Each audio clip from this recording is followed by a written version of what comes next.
Hello BB Gangsters, this is Calvin, also known as Homer, and this is my first ever playthrough of Honkai Star Rail, and we're going to be doing our first ever Trailblaze continuous quest, right? Continuous quest? Yeah, there's these characters. Wrong section altogether, and it is Jolted Awake from a Winter Dream. I have no idea what to expect from this stuff, but that's probably the best way to go into all of this stuff. I don't think the new banner is here, but I can check. Yeah, I think the new banner is going to be there for the next... tomorrow. So this is actually recorded the day afterwards when the banner, I believe, changes. So we're going to be looking at the banner itself. I was told that, to not look really in too much of, to one of the characters and their idols and stuff, I guess, so I won't be looking at them. But obviously, maybe I got the advice wrong in some cases, when I heard from people. But there are, characters that, I can definitely look at on this banner. So we're going to look at the banner now, and we're going to see everything about this. Wait, so this is a new character, but that's freaking, oh my god, wait. Okay, no, I noticed Jiggly first, and then I saw a blade, and then if I'm not mistaken, oh my freaking god. But that's Luca, right? That's Luca. Oh my freaking god. I've been wanting Luca for a while.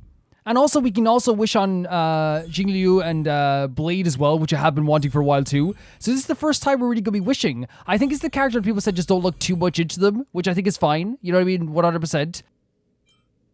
But I did hear some rumblings at some point that Jingliu and Blade could be on the banner in the future, but I didn't think it could be so soon and at the same time. Holy hell, man. This is the first time we're really wishing on some 5 stars, right? So, and also losing a 50-50 now, not a bad thing. Because, not that it would be ever really a bad thing, because sometimes you still get constellations. I think what's so interesting about losing a 50-50 now is that I don't even have that many standard 5 stars, right? So whoever I get as a standard 5 star, I'm not going to be too upset about it, you know? It's still getting a new 5 star. Let's see what we can do here. I'm excited. Oh my god. Even if we get, I want to get Luca. Luca's top priority, right? We gotta get Luca. So we didn't get a 5 star this one, but hopefully we'll get Luca. Oh, Constellation, or I keep saying Constellation. Eidolon for Hanya. Fantastic. Is that the only 4 star we're getting here? We might get a good light cone. I mean, light cones are good. We'll take light cones. Let's go. Let's go. Okay, Hanya. Eidolon for Hanya. I'll take that, no problem. Let's go once again. Oh my god.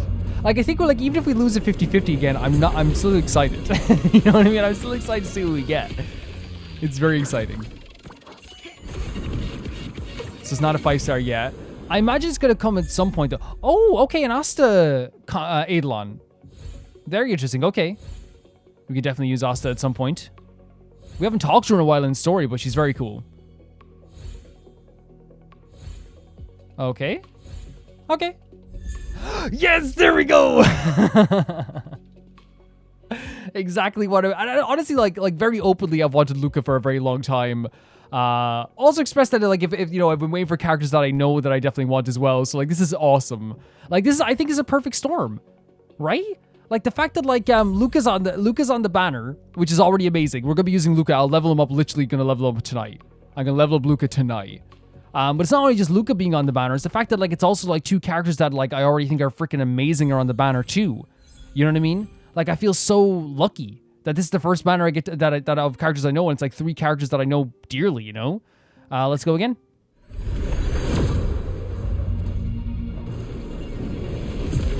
I'm so nervous. But excited. Nervous and excited. We got Luca. So the mission accomplished. So here's another one as well. Okay, so I'm imagining it has to be, because we wished 10 on these before, right? At least 30. So it has to be coming up soon, right? I don't know how the pity system works. Is that a... Oh, it's a constellation. Okay, great. It's an Asta constellation, isn't it?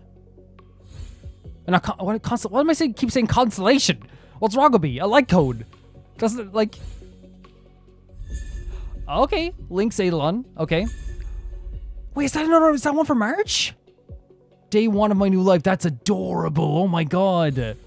That's so pretty. Oh, yes. So good.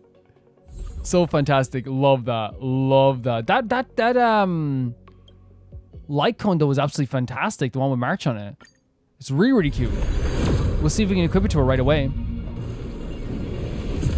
Let's see what we get here. Why do I feel so nervous? Again, it's only if I don't know what the pity system was like in this game. I don't know what the pity system was like. But it's okay. Cool, okay. Very cool. I have no idea what the pity system is like. People probably told me before, but I don't remember. We'll take that. Let's go again.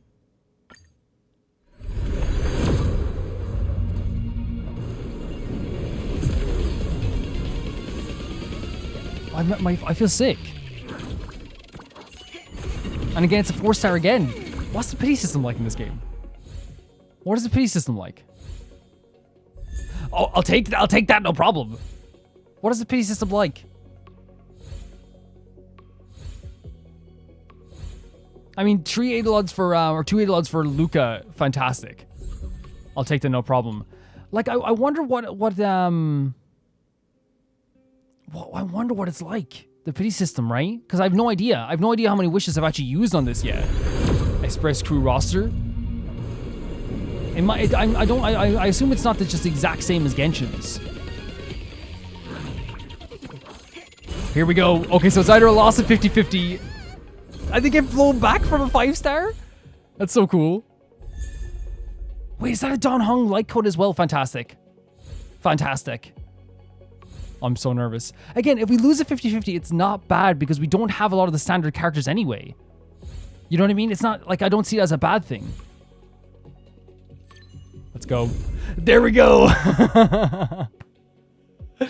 Absolutely fantastic. Absolutely fantastic. Awesome, right? Absolutely awesome. The fact that we now have Jigliu as one of our party members. And it's without the eye restraint as well, which is really cool too. But also the alcohol, right? The alcohol that they have too. Remember, that's what they used to drink with their buddies, you know, with the quintet. Man, that's so freaking awesome. That's so awesome. We have Jigliu with some really cool, and another Eidolon for Hanya, who we use a lot of. I think this is very successful. Oh my god, new item details. Let's go. Oh my god. Awesome. Awesome, awesome, awesome. She's so cool. She's so cool. And I'll definitely get into leveling these characters as well, also at the same time too. We have enough that we can wish on Blade, right? We can. You know what I mean? And then save up for another character as well. But I might do that for some like other episode, maybe like next week or something like that, or like or some other episode like later on the week or maybe after that. But I'm kind of really just tempted to do it. And the reason I'm doing that is because like maybe it's just because my luck was actually so good today that I'm kind of like, maybe let's refrain from doing it. I don't know, man. I feel like this is like we don't know when another character is going to show up on this banner that I know. You know what I mean? Because we're still so early in this game. We are still so early. That I'm kind of willing to do it. You know what I mean? And we have the gems. We have a bunch of gems. And if we lose a 50-50, we can stop there and then save up some more. You know what I mean? You get what I'm saying? Like, I feel like it's like... I feel like we should. I feel like I should. Because again, it's a character I really like. It's a character I know. We don't know when a character I know is going to show up again. You know what I mean? We don't know.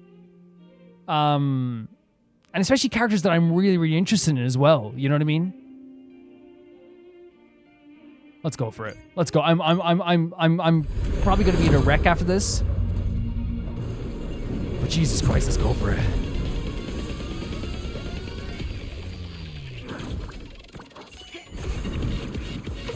Again, I might skip a few of these just to see what we get. Okay, another but I like the uncovering it like it's like a how do you say it, like opening a booster pack. You know what I mean? Oh, but that skips the whole thing. Oh, we got a light cone there for, oh, we got, okay, that's a Serval and Japard light cone, is it? Yeah, I don't want to skip it like that because I actually like seeing this. I do. Cito? What, Cito? Yeah, I like the uncovering of wondering what you're gonna get. It's like really fun. And again, if we lose a 50-50, we can stop and we still have another 5-star character. You know what I mean? That's to me, that's fine. Lynx, okay, an Eidolon for Lynx. Perfect. Perfection. Okay. See, now my heart's really pounding. You know what I mean? Now it's like super pounding. We're getting some achievements here, guys. we're getting some serious achievements. I don't want to skip it, you know what I mean? Like, especially like, you know, you don't know what you're gonna get. There could be a random 4-star anywhere here too as well, you know what I mean? Really pretty. The light cones are always so pretty, aren't they? They're really pretty.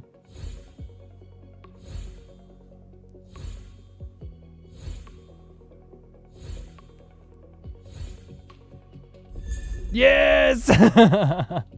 My boy! This is so worth it to get the that as well. Oh boy. Oh boy.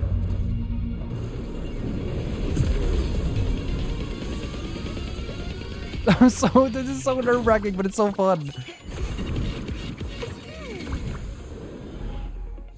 Okay. Okay. Okay. Okay. Okay. Okay.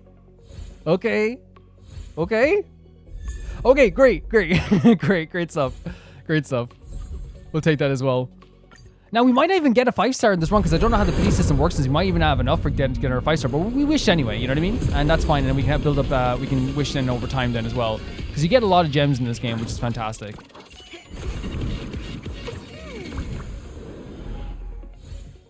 Cool. Cool. Cool. Cool. Cool. Very cool. Cool. Okay, another Eidolon. We're building up a lot of our 4-star. Stunning. Stunning light cone again. Okay, let's go again. We probably only have like one more 10 on this as well, to be honest. After this. Because then we're probably going to have to do it in 1 increments, which is fine as well. If I have to like wish over time, that's fine too. You know what I mean? It's not a big deal.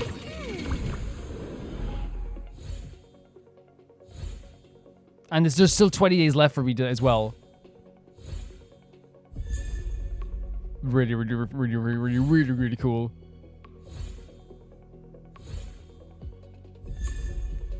So sick. Who are all these characters? Batman over here. Another Eidolon for as well for Hanya. Yeah, we got one more wish. We got one more 10 wish. So we might not get it this time, which is fine. You know what I mean? It's perfectly fine. And even if we, you know, it's we have to wish over the next 20 days, I'm good with that too. You know what I mean? That's perfectly fine. Doesn't bother me whatsoever. Oh! Okay, again, I want to make it clear. Even if we lose at 50-50, I'm not upset. Right? Constellation for Bronya. Standard character. You know what I mean? Not a bad thing whatsoever. Whoever we get, I will use. Oh dear lord. It's so nerve-wracking, isn't it? Let's see. Okay, Yang Xing. Okay, we got Yang Xing. We lost the 50-50, which is fine. No problem. That's fine. That's perfectly okay, and I'm good with that. There we go. We got our 5-star Yang Xing. And I actually did say that I wanted Yang Xing at the start, so there we go. As you guys know me, like, right, the way I always look at things when it comes to losing 50-50 is that it's actually kind of fun as well. And, like, I know, like, you know, some people might be like, that's not, you know, that's good for you for having that outlook. It doesn't upset me. It doesn't upset me whenever I lose 50-50 to that stuff as well. How could I be upset with what we got today? You know what I mean? If I was upset with getting Jingliu, a Yang Xing, a bunch of Eidolons for my characters, and Luca, it'd be silly for me to be upset, right? It'd be silly, right? It'd be so silly. And now if we don't get Blade, whatever character I want next, I'm guaranteed to get with my next wishes. So that's the way to look at it too. Let's go into our character stuff here as well. And I want to see some stuff here because we got some, like, oh my god, like, look at this. Like, how could I be upset? How in the universe could I ever be upset? You know what I mean? We got what I believe is like in my opinion, like one of the best designed characters in all of Hoyo. We got one of the cutest characters ever, and one of the most handsome characters ever. Honestly, like I feel like there's not many things that I could be upset about. You know what I mean? It doesn't feel that way. So we can activate these. Nice. Let's go.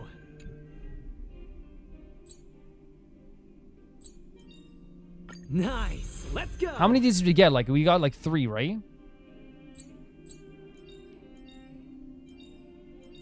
Or maybe, no, we did get, oh, we got this one, okay. Nice. Let's go. We got 3 of these. Oh my god, look at that. Oh my god, that's pretty cute. And we need, yeah, that's fine. We got 3 Eidolons for a character we adore already. And then we got some for Hanya as well. Which is fantastic. We got 5. Prophecy of dream. A star from the heavens has enlightened my path. Oh my god, that's so pretty. In the obscure prophecy of dream, a star from the heavens has enlightened my path. Her artwork is so pretty. In the obscure prophecy of dream, a star from the heavens has enlightened my path. There's, yeah, really pretty artwork on this as well.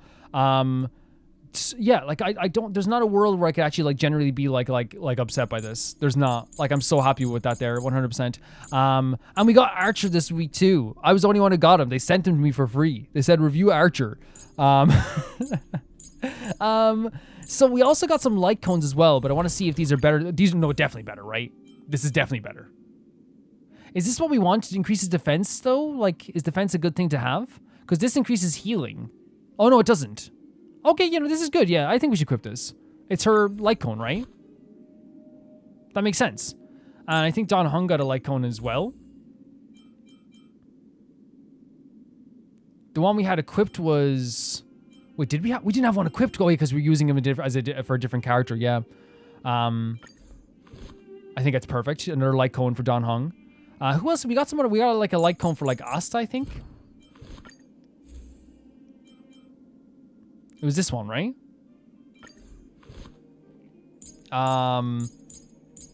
We also got some Eidolons for Lynx. Everyone needs some time alone. Which, like, honestly, we should be using Lynxy for some stuff too. Some time alone. Everyone needs some time alone. Everyone needs some time alone. I think it's awesome. Oh my god, look at that, so cute as well. Let me see here now as well. Excuse me. So we equipped the light cones to a bunch of characters here. So we have like an Eidolon for us too. Okay. Choice isn't as elusive as it may appear. I didn't even realize. Choice isn't as elusive as it may appear. So in terms of like then, like I want to use Jingliu on as soon as possible. So I'll be leveling up Jingliu, I'll be leveling up Luca. And I think like we might have like a different team of some sort for the next part of this quest. So like you're gonna, obviously in this quest I don't have those characters, what you're gonna see coming up now.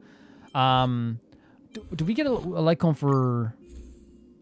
But we have light cones if you want to use them. So say like crit rate and damage buffs as well. We also got one for Serval, I think, too, in terms of light cones. Is that a Sushang light cone? I think we probably have one of those equipped though, right?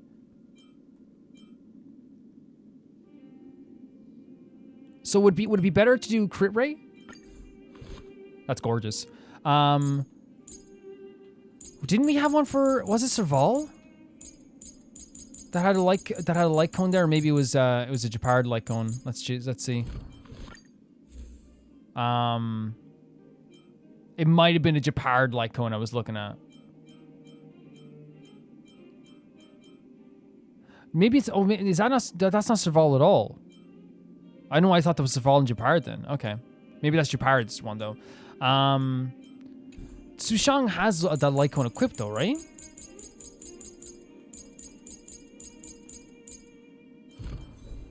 Yeah, no, she has this one. So is there two? There's this one too. Wait, no, that's not Sushang. I thought that was Sushang.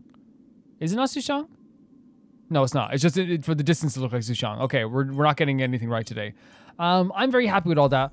I'm going to be leveling up these characters tonight, so you can see that in the next episode. You actually will be able to see me leveling up like a few of these characters. We'll start with Luca and Jingliu, and we can level up Yangxing as well, and maybe we'll start like leveling up some of other characters that are like healers too, like Lynxy as well, and trying to adapt them to our regular teams. We don't have to like change our teams completely, you know what I mean? Like it doesn't have to go like that. But like guys, like I think that's like fantastic. Now we can also like do today as well, before we go anywhere. I think it might be a good idea to do the trials, right? How do we? Oh, we can just go in here to do the trials, right?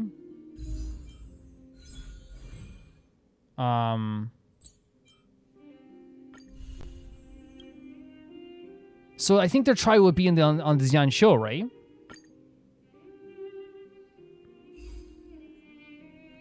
Yes.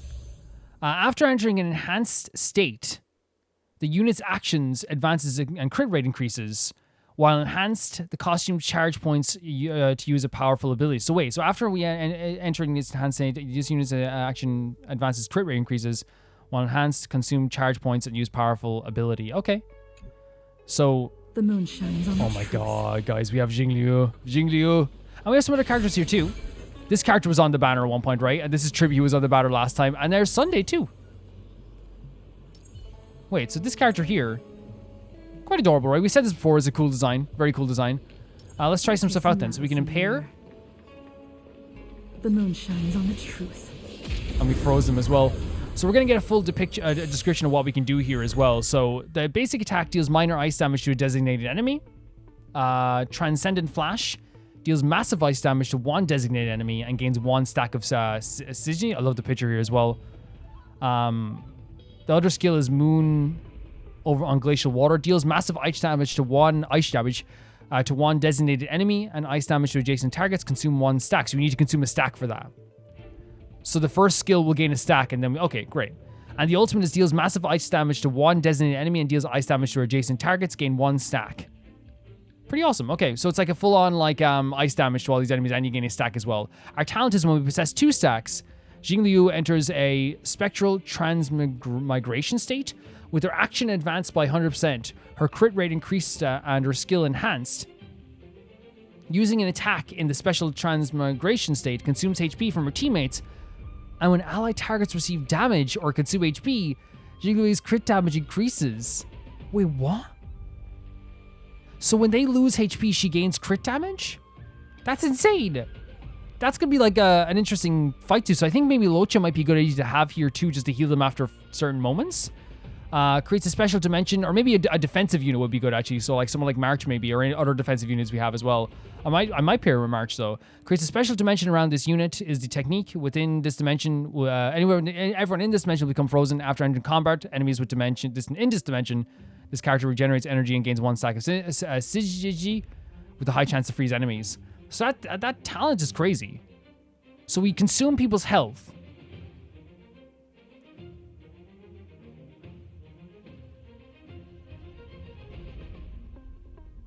Okay. So does that count when they consume HP? Like when we do it, or is it just when they get attacked? Okay, let's try it out anyway. You're frozen anyway. You're lost. Oh my god, we have like ultimates as well already. It's coming. Oh, but they are like triplets. I thought I was just joking when I said that before. No way. Oh, look at the little one there with the mask. She was so serious. It's like the Powerpuff Girls. Oh my god, that's so good. That's so fun. And we have a healer here as well, I guess. Let's do a little bit of an attack here just to see what's happening. Very adorable. So then we have to get our stacks. We start with like a motion like this. And that gets us a stack. A blade of moonlight. And that changes our blade to do, and that's, yeah, we saw this before, right? So that's what it must be. So we consume their health by doing this. Jesus. Can you imagine consuming your partner's health while you have to do all this other stuff? Insane stuff. Insane. Say, sorry, can I borrow a bit of your health there? I have heard the call. And this Loud is and Sunday. Some support abilities, I guess. clear. Torment and doubt, I bid you farewell. It's pretty as well, right? Death. In this mortal form. Oh my god. This is a Honkai Jesus. Honestly, this is a cute team, isn't it? They're very adorable, like all together. And Jingliu's like, please, Jingliu is saying, don't call me adorable. They are all adorable. Like, you're also adorable and stuff. Look at this. You're also adorable. I will walk with you, watch over you, and guide you on your path. Wait, is he actually just like... Wait, what was that? Who is Trippy? Is Trippy a demon? What was that? Trippy just All randomly will be blowing people up? revealed. Let's go again. This is their ultimate. We've seen this though, right? In lunar So sick. flame. I think that's the move they used to attack Yangxing. Okay, so I think it's a follow-up attack. They have follow-up attacks. That's quite adorable. We have another blood. Are we just endlessly attacking? I've become the boss. I'm the boss battle that everyone grows to hate. The future And then we can will be restore? bright. Everyone's been waiting for Okay, sorry, that's adorable. That's freaking adorable. Skin. It's of no consequence. That is so adorable. faint And this is just, light that's so adorable. What do we do? Dispel the gloom. Restore clear skies. What? Pay for your own skin. And then she goes again. This team is insane. This team needs to be told off. Wait, what's happening? They keep it. Wait, there's like a unicorn symbol on the side, like a health bar. Guys, this is amazing. This is what a team. Underestimating us will cost you. What a team. What does this support do? Delivering more. And that's like they are like the Powerpuff Girls with I like will guide in with the Rainbow Bridge. It's coming. I'm sorry, they are so adorable. This is I feel like I've entered in a fever like dream now with this battle. Things just keep happening. They're very cute. They're very cute, aren't they? And then we can just have an attack on someone as well. I'm sorry guys, but like this is look at this. Look at this. Should I just get this? I should have gotten Tribby as well.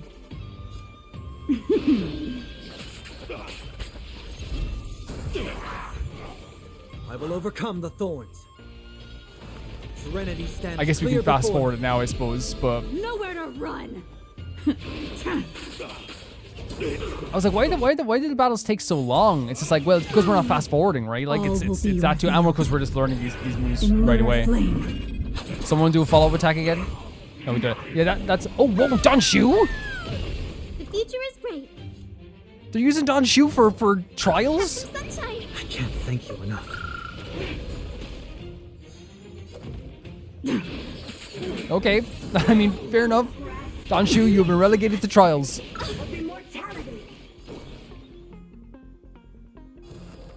Serenity is before me. Nowhere to run. This I will watch over you. We already saw this, but like, yeah, it's really cool. It's really cool. And then the follow-up attack again, and a blast. All will be revealed. Yeah, this move is crazy In too. lunar flame. And of course, the crit damage killer over here. Yeah, okay, very cool. Like, it's actually fun to use Xianzhou Loufu, but like, that team is insane. That team legitimately is insane. I love the artwork here as well. And then we have Blade also at the same time too. Yeah, I find that team was insane. So after HP is lowered several times, automatically deals damage to all enemies, consume HP to use a powerful ability. So that's why they're very good with Locha as well. We can get closer. Oh my god, we have crazy Tribby with us as well again.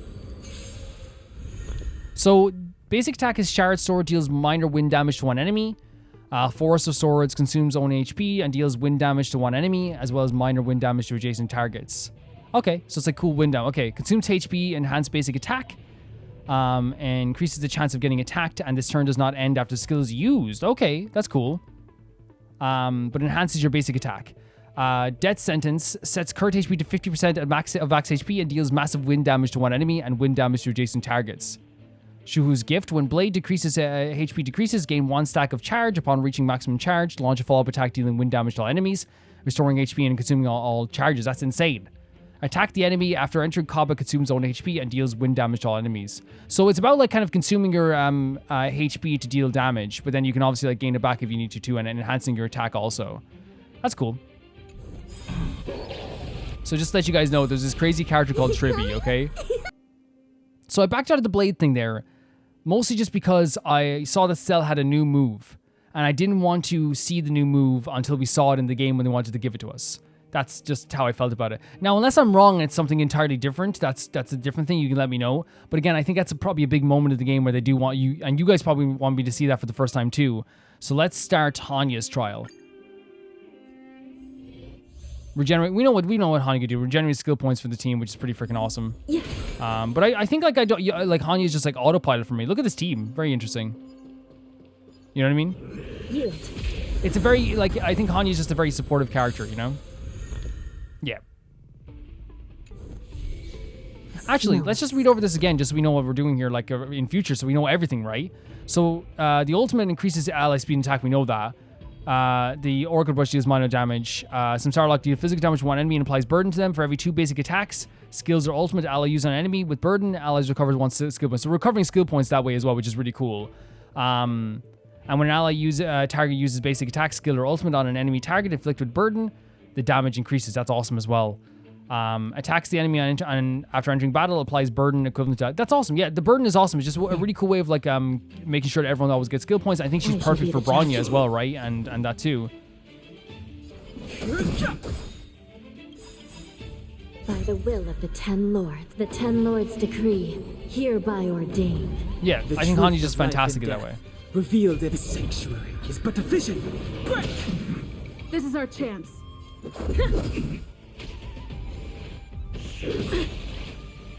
I think we're gonna apply This is burden serious. first of all, right? Recount. Fighting is meaningless. Rules are made to be broken. Nice shot there as well. And breaking them during that hit is such a good thing too. Yeah, Hanya's just very supportive. She's a very supportive character. Really great to have around as well. Fantastic stuff. And there we go with that trial as well. And then the next trial we're going to be doing is Lynx, which again, I think we used Lynx before a bunch of times. So like, it's going to be one of those things where like, oh, and see, Yoga's here. Great. Increase max HP for target allies and provides continuous healing, restores HP for all allies, and dispels debuffs. Fantastic stuff. We can do that, no problem. Adorable character as well. We love, you know, I'm a big, it's like I feel like an old person being like, I know your sister and your brother. They're lovely people. They're really lovely. I love that it's just like literally like an ice axe, right? So yeah, deals minor quantum damage, applies survival response to a single ally, increases max HP, and restores HP.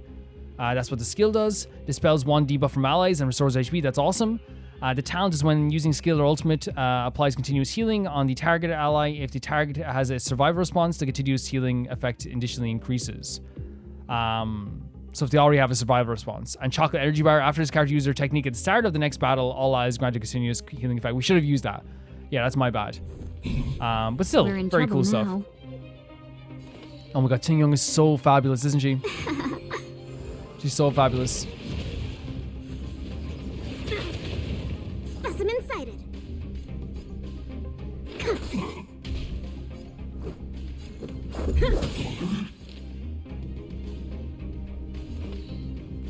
Again, why are we already like so low health? Jesus.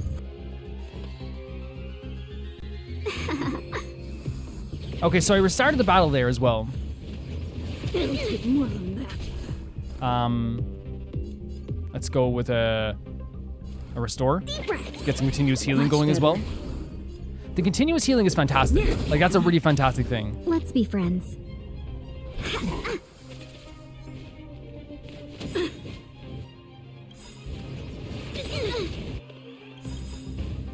We're just gonna be using a lot of our abilities here now as well.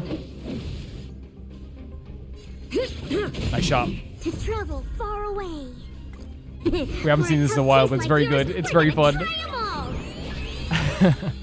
We love the Landos. Better late than never. 1,000 wonders to raise your spirits. Yeah, I say Stell, right? Is Stell the right one? We're gonna be Fight so as elegant. one. So stunning.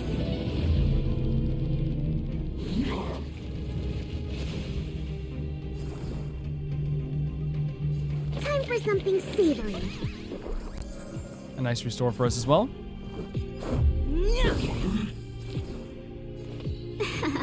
I'm just trying to boost up Stell to like a very high degree here. Oh, we can't restore right now. Okay. We can't break. This is our chance. Rules are made to be broken. Welcome, Nice shot for us as well. We might as well just go in for the attack as well. Yeah, why not? To travel. This is such a fun move here. Much better. Okay, great stuff. Absolutely great stuff. Another gift there as well. And then, like, of course, the one, like, honestly, the character I've been talking about for a while that I wanted to play as is Luca. I know like he's probably not like a character that's wanted so much now, but I think he's amazing. After launching several attacks, gain a powerful ability and immediately causes bleed on an enemy for 1 extra time. This character skill can apply bleed to enemies. He's so cool. He's so handsome. Look at this. I'm sorry, but like this is insane. Insane. I mean, Sushang with us here as well. I love his moves. I love like the idea of like just punching something. You know what I mean? Like it's just so funny to me. So the direct punch deals minor physical damage. Consume 2 stacks of fighting will to deal physical damage to a single enemy. That's the second one, I guess. Lacerating fist, deal physical damage to a single enemy with a chance of causing bleed. Receives 2 stacks of fighting will with a chance of increasing the one enemy's damage received and deal massive physical damage to the target. And then that enhances our skill then afterwards. The talent is, after using a basic attack, look at this image as well. After using the basic attack, direct punch or skill or lacerating fist receives 1 stack of fighting will. When 2 or more stacks of fighting will are present, basic attack becomes enhanced. If the enemy is bleeding, the enhanced basic attack will cause the bleed to deal extra damage for 1 time. So like if the enemy is already bleeding, you get some extra damage there as well. So that's after we use direct punch or lacerating fist, receive 1 stack of fighting will. When 2 or more stacks of fighting will are present.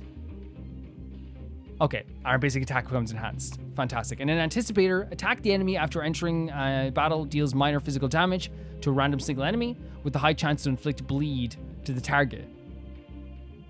Let's go. So that's the technique we just used. So we have already inflicted bleed. Just getting started. And now we have the enhanced attack. So freaking good. Time for a shot. Let's go already. Where's the applause? Again, it's one of those attacks here, right? That like, and we talked about this before, it's simplistic, but in a way it's not simplistic. Because it's literally like, it's very straightforward, I should say. But then when you see the move, it's actually a freaking explosion. You know what I mean? It's an explosive punch. Look at him. Look at him. Let's see some sparks fly. Cool stuff. Really cool stuff. You're in bad shape. So what is it? I think that does this heal? So maybe we should be using this like Just right in now. time. Just a little something. Think Let's see what nothing this does. Yeah, it heals. Yeah, we shouldn't be using it right now, but it's okay. We've seen that one before as well. Our girl Sushang. Give up. Just the little like punches, like the tapping punches. So good. Dodge this! Naughty child. Just a quick show. Look at Catching me Luca. up. Let me through! The punches just don't get cocky. Nap time. Great stuff. Okay, very simple battle. Fantastic stuff. Guys, we're going to go back to the regular video now. I know this is probably longer than I thought it was going to be. I didn't expect to spend 40 minutes on this, but I guess I did. I hope you guys enjoyed the rest of the video. My thoughts on this banner, like in general, I guess, is that like obviously I don't know like this character. I'm not going to look into too much or whatever like that. But like we have Jingliu now. We have Yangxing. We have a load of Eidolons for both Lynx and Hanya. We have Luca, and we have now a guaranteed 5-star, which I think is going to be it's pretty good. I think we built up our teams quite a bit in the way I would want to. I think we have like some more options, some more avenues, and I'm very happy with how everything went. I really am. I really am. I'll see you guys in the video. I am very excited for this quest. Again, it's one of those things where like Honkai has not let me down whatsoever. It's been fantastic. And we get to talk to the greatest character who ever lived of all time, March. Hey, did you hear about our next stop? It's a world called Penacony. Penacony. I hear it's a beautiful, dreamy place. I'm so excited. I am very excited for Penacony as well. I am. But Pom-Pom said the banquet we were invited to is still a little ways off.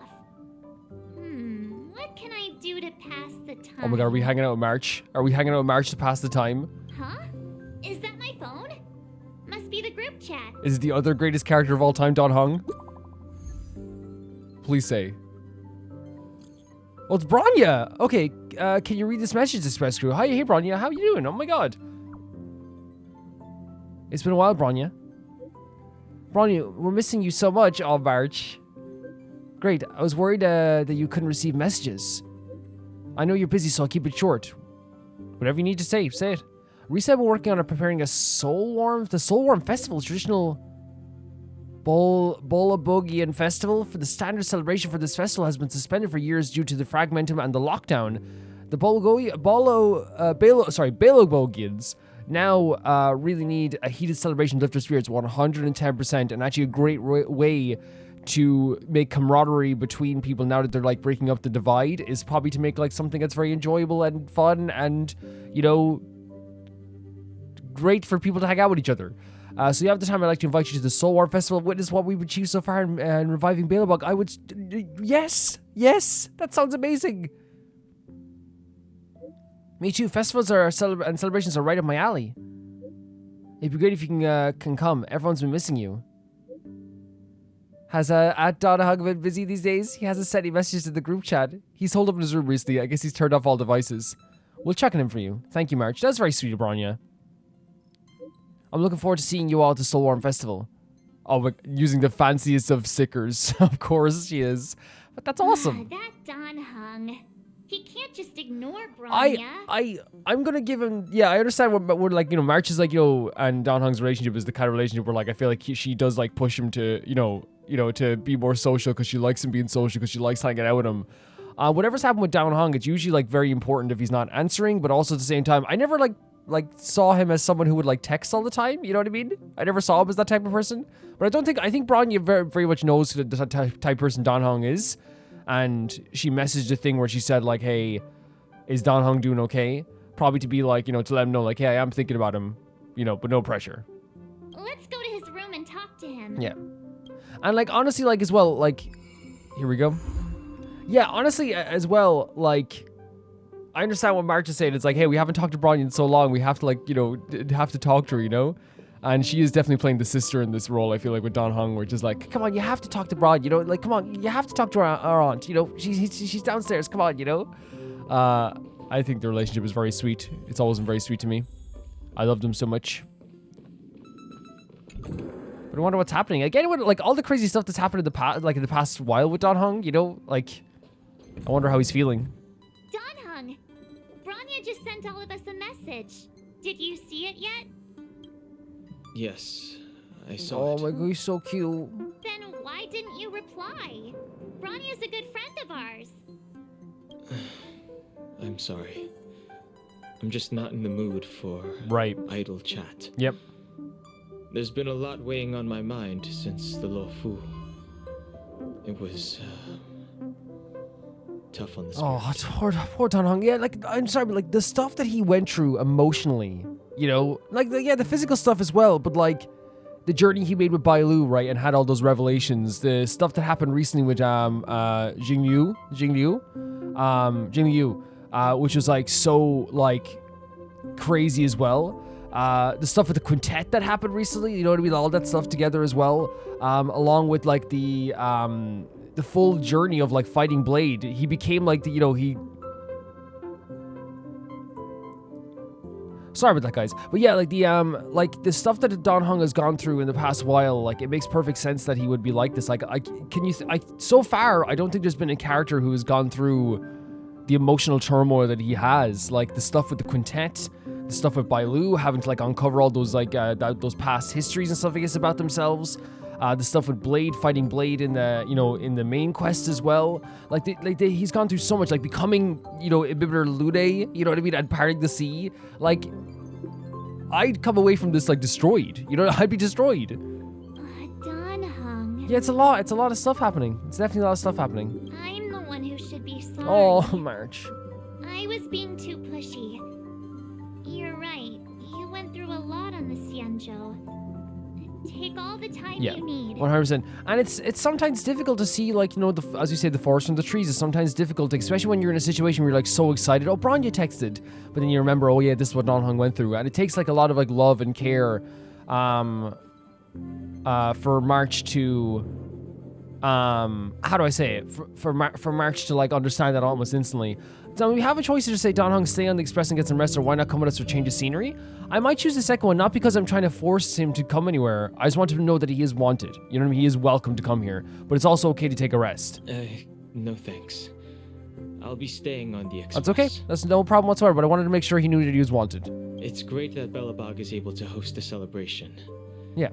I hope your trip goes well. say hi to our friends from me. I'm gonna miss him not here on the trip with us. I love Don Hong to pieces. I love the trio. I need the trio together at all times. But like I said, I just want to make sure he knew he was wanted. But I guess he already knew he was wanted. He knows he's wanted. But at the same time, like, you know, whatever he needs to do is what he needs to do.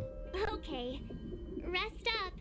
You're not allowed to miss the next Trailblaze expedition. There's no way that we could like do the main quest without the trio is coming back in was it Pecorino? I'll be there next time.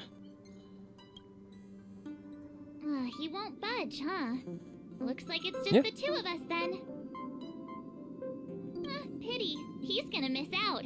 We never get the chance to go on a stress-free adventure. I know, but again, he's got to. And March understands. He's gone through so much as well. Like, you know, I say girl trip, but like Don Hong is allowed on any of our trips. You know.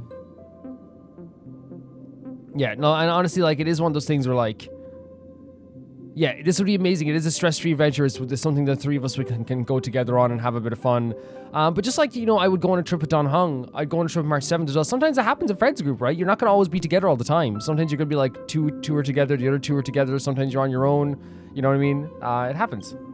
He's been through a lot lately.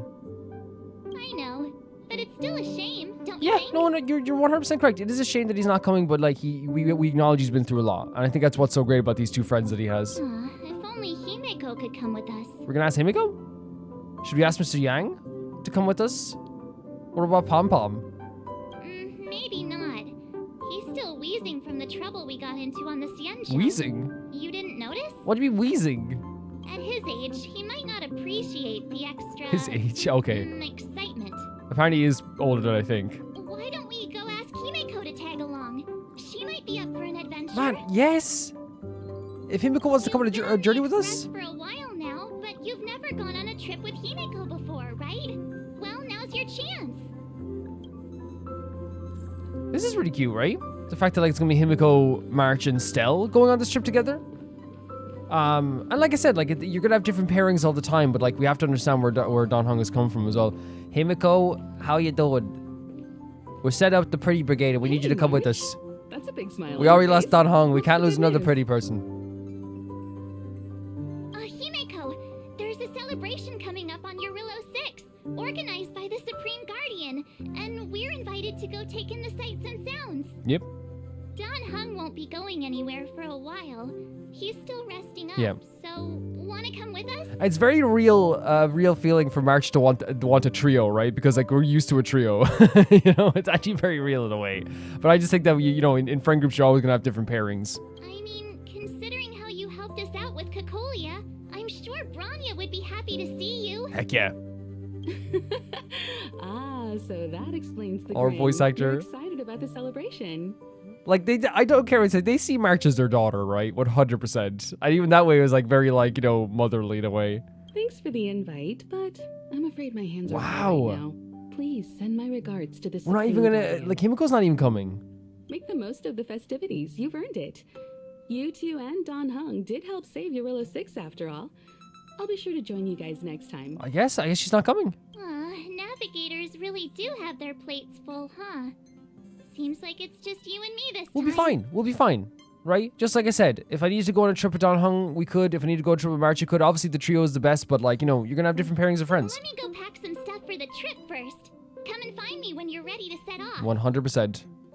She's so enthusiastic about it, like going to ask Himiko about this stuff too, and like Himiko gave her like a very, very, very appropriate response. I've got a lot going on right now, but I'll try to make it next Don't worry time. about it. Don't worry about it whatsoever. I'm sure you'll have a great time. Don't forget to send my regards to the Supreme Guardian while you're there. 100%. We're gonna get to see some Billabong characters. Like, I love the idea of like we're gonna get to like check in on these characters, see how they're doing. This is March's room, isn't it? It's a gorgeous room. So pretty. Wait. March! So, what do you think about my March! dress? Pretty neat, right? It's stunning. I mean, your outfit's always stunning, but like you look like a princess. You legitimately are a princess now. That's gorgeous. You have a crown and everything, a tiara. Oh my god, it's so pretty. Very fancy.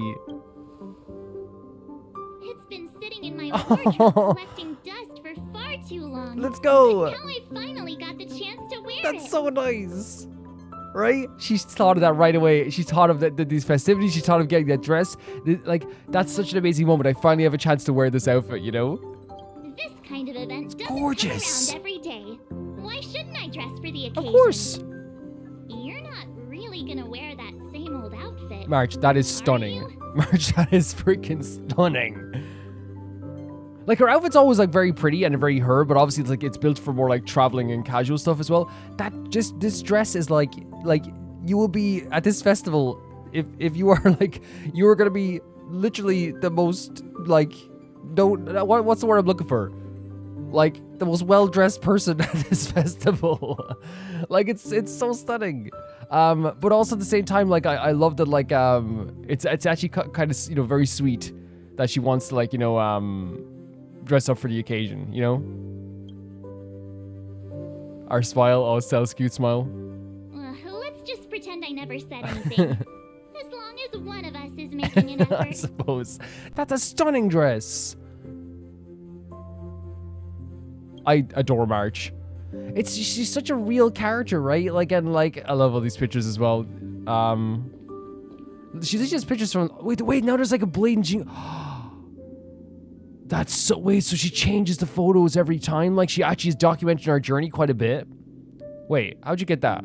How'd you get Dan Hung's mind palace? What? How'd you get that? Why are you taking a picture of that, March? Why are you taking pictures of this beast? And Pom Pom? Canonically, did she, like, take out her camera? Well, she wasn't even here for this fight.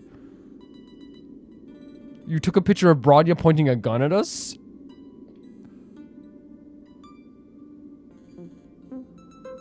I mean, everyone needs a hobby. Honestly, who am I to doubt her? Everyone needs a hobby, you know? She can take up her pictures of what she wants. Marge, you are on trial for taking pictures of our secret council. I would literally destroy their secret council if they did that. Yeah, no, I think it's like really sweet and very, like, honestly, like very real. Like, and I think it's like so beautiful for March to kind of be like, you know, oh, I have this dress, and like we hear this all the time. Like, we all have this, like, we all have that like one outfit that we're like, man, I can't wait to like have an occasion to actually like wear this outfit. You know what I mean? And I feel like this is one of those moments, like, she got so excited, and it's such a real feeling, right? It's such a real feeling. I love this. Pajamas, hot water Oh, she's packing. pom-pom doll. That should be everything. Let's go. I am going to make sure that this is a great trip for March. If anyone's even slightly rude to her, mean to her, or doesn't give her stuff or free stuff, they're going to die. In Minecraft. Wow, that was fast. Don't you have anything you want to bring with you? Nope, just myself. Why are you bringing a pom-pom doll? My relics have all been attributed. Nope, just myself. Huh. You do seem to travel light. But don't you at least need some pajamas? This dress is stunning, March. It's so stunning. I was just taking a look at Mr. Yang's records, and it seems like Eurillo 6's average temperature has warmed up quite a bit. It's much warmer than it was on our first trip there. Right. I wouldn't call it livable just yet, but things are looking Are we up. gonna... I'm so happy for Bronya and Zila. Is this gonna be a noticeable change, or is it gonna be one of these situations that I'm very happy for Bronya and Sela too? It's amazing, but I wonder if it's gonna be one of those things where it's just like a slight temperature increase, but it's not enough to melt the snow, right? Ready to go? 100%, let's go. Bellapog, here we come. Oh my god. Wait, we're getting a cutscene for this?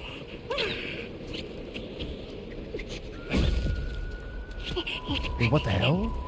Galabon. Huh? 700 years. This music. Who's this? It's never too late to pick up the tab.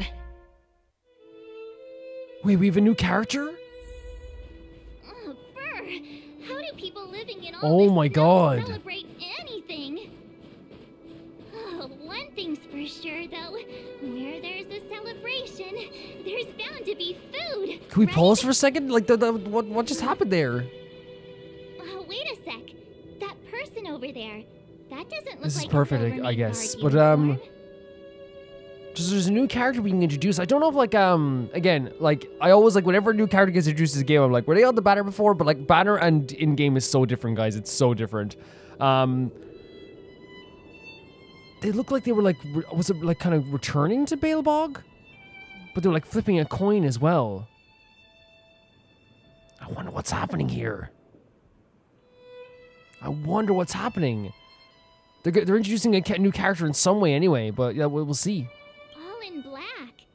Surely they're not IPC. Whoa. On this world? Am I going crazy? We know what the IPC are like, right? We just dealt with Scott.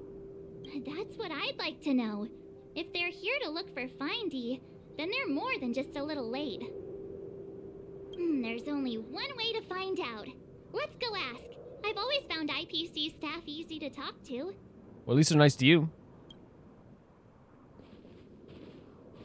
This is what IPC staff Hi. look like? Do you work for the Interastral Peace Corporation? Or are you just dressing fancy today? Marge is like, I'm dressing fancy too. You must be doing the same thing. Obviously, Marge is making a joke, and it's very funny. Oh, look at her. Answer Marge right now. Answer her. Answer. Answer. Answer this second. No, don't stare. Answer. What is he doing? What's happening? This creeped me out. What's happening? Boss, encounter with 2 unknowns. Want me to take him out? Oh my. Over. Okay, let's get him. Take us out? Poor March just being so polite. Take them out? Just hang tight for a second. No. I'm on my way. Don't do anything stupid. So can I talk to him? I'll press his ear and go, no, he said take his out, so we're gonna take him out, okay? March was being nice to you, buddy. Their outfits are like very, very interesting, aren't they though? March is being so nice.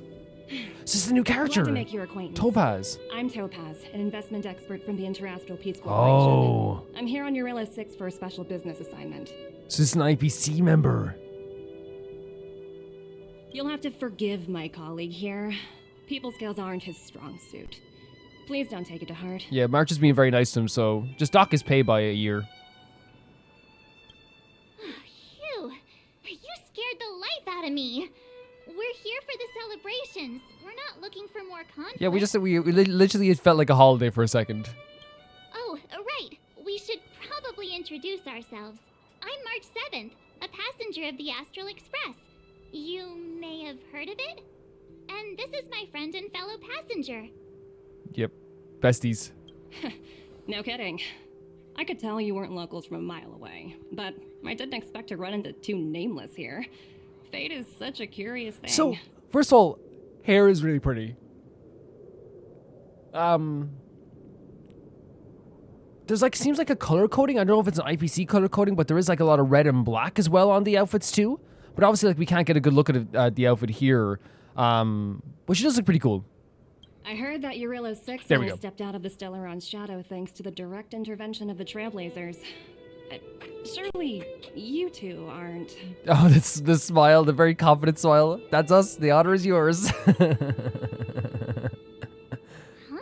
Jeez, can you be a little more No, I humble? can't. Like, I love the Trailblaze crew too much. I never imagined I'd run into living legends here. Oh, wow. Must be your lucky day, huh, Numby? Was that the little guy that she was with? The color coding on her outfit is sick. Wow, Miss Topaz. You're really young for an IPC executive. That's impressive. How am I already feeling nostalgic for Balebog music? Like, I literally, like, was here probably, like, 2 weeks ago with the March Quest, right? But obviously we weren't getting this type of music, right, at that time, I think. But you know what I mean? It's interesting. More good luck, I suppose. But it's not as cushy as you think.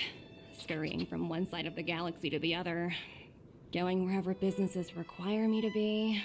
So, yeah, really sick boots. We always love, like, shoes and hair. We always, like, take a look at, you know, when it comes to characters. People say I always do, so I might as well lean into it at this point. But yeah, there's, like, a bow on the side of her outfit, too. It's almost like a jumpsuit with shorts, I guess you could call it. It is, I guess. But it's like, it almost looks like a business casual, not business casual, it's like a business, yeah, like a business casual jumpsuit with shorts, I think you could call it as well. But the color coding is really pretty. It's really pretty. Huh. Your job sounds pretty similar to the express cruise. Aside from the business, I guess.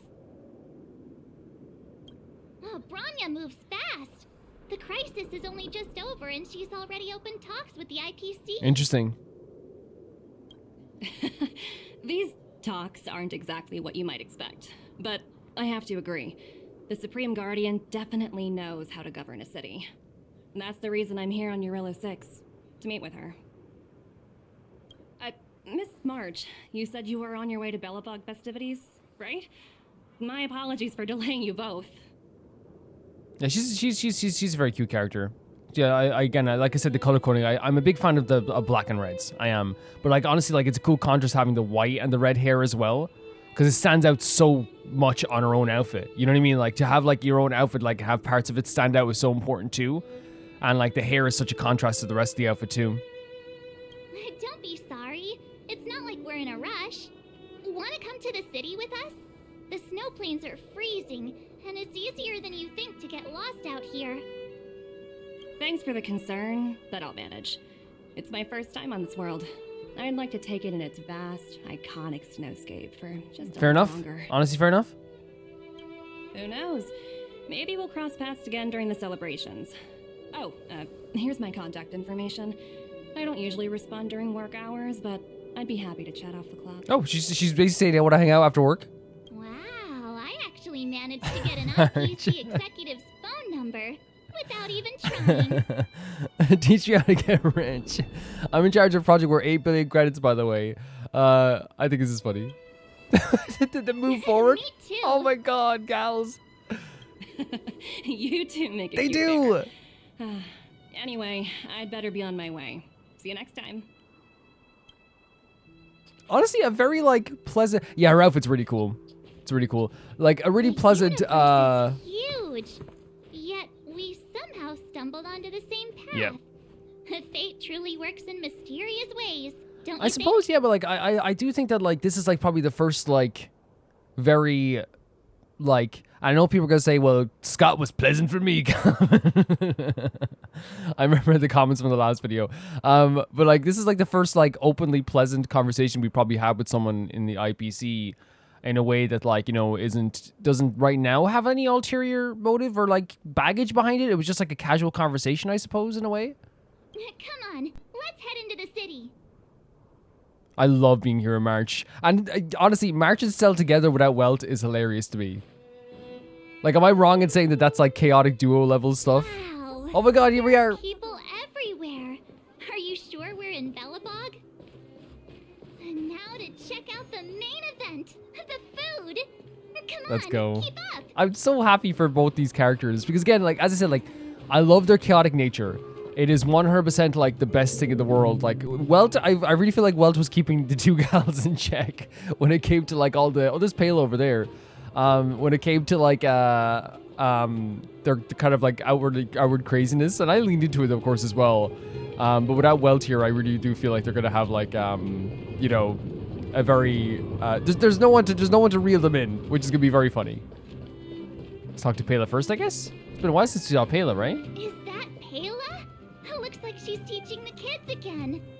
I think some of these kids are from below, right? Or maybe it's just the similar outfits. Could be wrong. Next, I'll be introducing the history of the museum. Everyone listen carefully, okay? Belobog's History and Culture Museum was founded 600 years ago. It was originally built to memorialize Supreme Guardian Alyssa. But that shows like this, like how much of a history a place has if a museum was built 600 years ago, you know? So hungry. I wish I could have a red sunset salmon right now. It was built to memorialize Supreme Guardian Alyssa Rail. Probably the most famous guardian, right? Also, guess what? I heard there's gonna be a Silvermane adventure camp opening in the overworld soon. It's gonna be super awesome. Is it hard for them to concentrate maybe because it's festival time? Also, those who sacrificed their lives in the war against the invaders 700 years ago. Miss Pela, Peter's falling asleep. Oh, not Peter. Enough. From now on, no whispering allowed. If you don't want to have any homework later, you'd better start listening. They have to listen, of course, in their lessons, but also at the same time, I would find it very difficult to like concentrate when there's a festival going on and stuff like this. You know what I mean? And the place is so lively. Sorry, Miss. But I understand where Payla's coming from, right? That's Music is so gorgeous. Now, where was I? Oh, I never knew Pela had a strict side. I got like kind of like a strict energy from Payla, I think, from the first time we talked to her, maybe. But I guess like maybe that's just because like she has like that kind of tone of voice. But she is. I think one of the first things she ever did was like, I think it wasn't like one of the first things she ever did. Wait, is that Serval? I can see the blue tint of the hair from here. One of the first things she ever did to us, and over there's Japard. And who's that over there? Wait, we can only do 3? So this friend of mine. Is that we can only do 3? Who's this over here? Oh, that's food. That's Japard. So I guess we're gonna talk to the characters, of course. But yeah, maybe I think she told us to be quiet like the first time we got there. I'm not. I could be wrong. I could be misremembering it. Maybe it's a different character. Hey, quick! Serval's about to start singing. Are you kidding me? Oh, there's a guitar there as well. Oh, please. Are we actually gonna hear her singing? Woo! Thanks, everyone. Hope you're ready. Let's for go. a great Let's go. show. Let's get started. Oh, we can see Japard over there just in the distance. Oh, look, the little kid's so happy to see her too. Heartbeats will shake me. So rules can't break me. Tell him. Crank the sound and let your soul be free. Okay. This is cool. It's like not like, and we can't even talk to her right now, by the way. Heartbeats will shake me. So rules can't break me. Rules can't break me. Crank the sound. Rules can't. Okay, so we're just literally taking in everything. Everyone's busy, which is, I know it's kind of fun, I guess. It gives us the energy of everyone like being like quite busy. So let's go talk to Japard. I wonder if they're gonna let us do the other one as well, but we'll see. Oh my God. Do y'all hear something handsome around here? Oh, Japard, hey. How you doing? Ta-da! Oh, we're actually gonna get to talk to someone. It's you two. Welcome back to Belobog. Love to see ya. The Supreme Guardian mentioned there'd be mystery guests attending the Soulworm celebrations, but I didn't think it'd be the Express. Oh my God, even his voice is charming. I hope you had a smooth journey. I should have dispatched Silvermane guards to welcome you on arrival. Don't worry about it. My apologies. He's so sweet. So sweet. Isn't he so sweet, guys? He's so sweet. Aw, it's fine. You really don't have to apologize. We're just passing through. It's no big He's literally like the deal. nicest person ever. Understood. I hope you both enjoy the festivities. Thank you so much. Please make sure you keep your personal belongings safe. Pickpockets tend to take advantage of events like this. We'll be performing additional patrols. Fair enough. Got it. We'll get out of your way then. Bye. See, everyone has that energy of Bye for being now. busy, you know? Okay, so you can only choose 3, and I chose to talk to see the 3 characters. Who'd have thought just taking a stroll could be so tiring? Marge, your dress is so pretty. Say, I think we should probably pay Bronya Heck yeah. a visit. After all, she was the one who invited us here. I'm so for that. Or we could go check out some other fun stuff elsewhere. Your call. Oh, I thought we had to talk to him. There's the IPC representative again. Bronya's standing up there all official as well, by the way, but she has her hand on her head. Is this person... I understand the difficulties that this world is facing, Supreme Guardian. Belobog's current financial burden cannot be pinned on you. Financial burden. Nor anyone else for that matter. However, objectively speaking, since Belobog has existed as an independent entity to this day, its debt cannot simply be written off. Oh, they're in debt. Oh, no.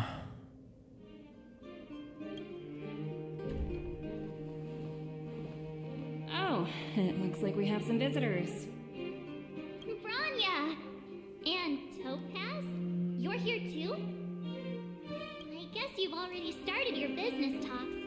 We'll get out of your way if... It's no bother. We've pretty much wrapped things up already anyway. I feel bad for Bronya if they're going through financial straits, which does happen with the reconstruction or a redevelopment of a country or city. It will probably happen at some point. Please consider my plans carefully, Supreme Guardian. If Eurelo 6 wants to rebuild its connections with the rest of the galaxy, your credit record with the IPC will be of great importance. Why does that line sound like I hate that line? Like your credit record, you know what I mean? It's like I just that type of talk always just like feels so like icky. You've made yourself clear, Miss Topaz. I'll require some time to consider my next course of action. Naturally. However, while you're deliberating, my colleagues will need to carry out some operations in Belobog. I hope that your subjects in the underworld Subjects? are cooperative. Word of advice, do not call them subjects out there. Please do not. I'm sorry our business got in the way of a reunion. Her cape is really cool too. I'll get out of your way. It's fine. It's fine.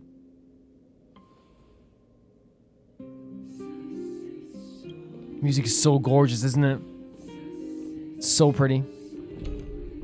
Well, we're walking on a very awkward situation, right? Of course we are. It feels awkward. It feels strange.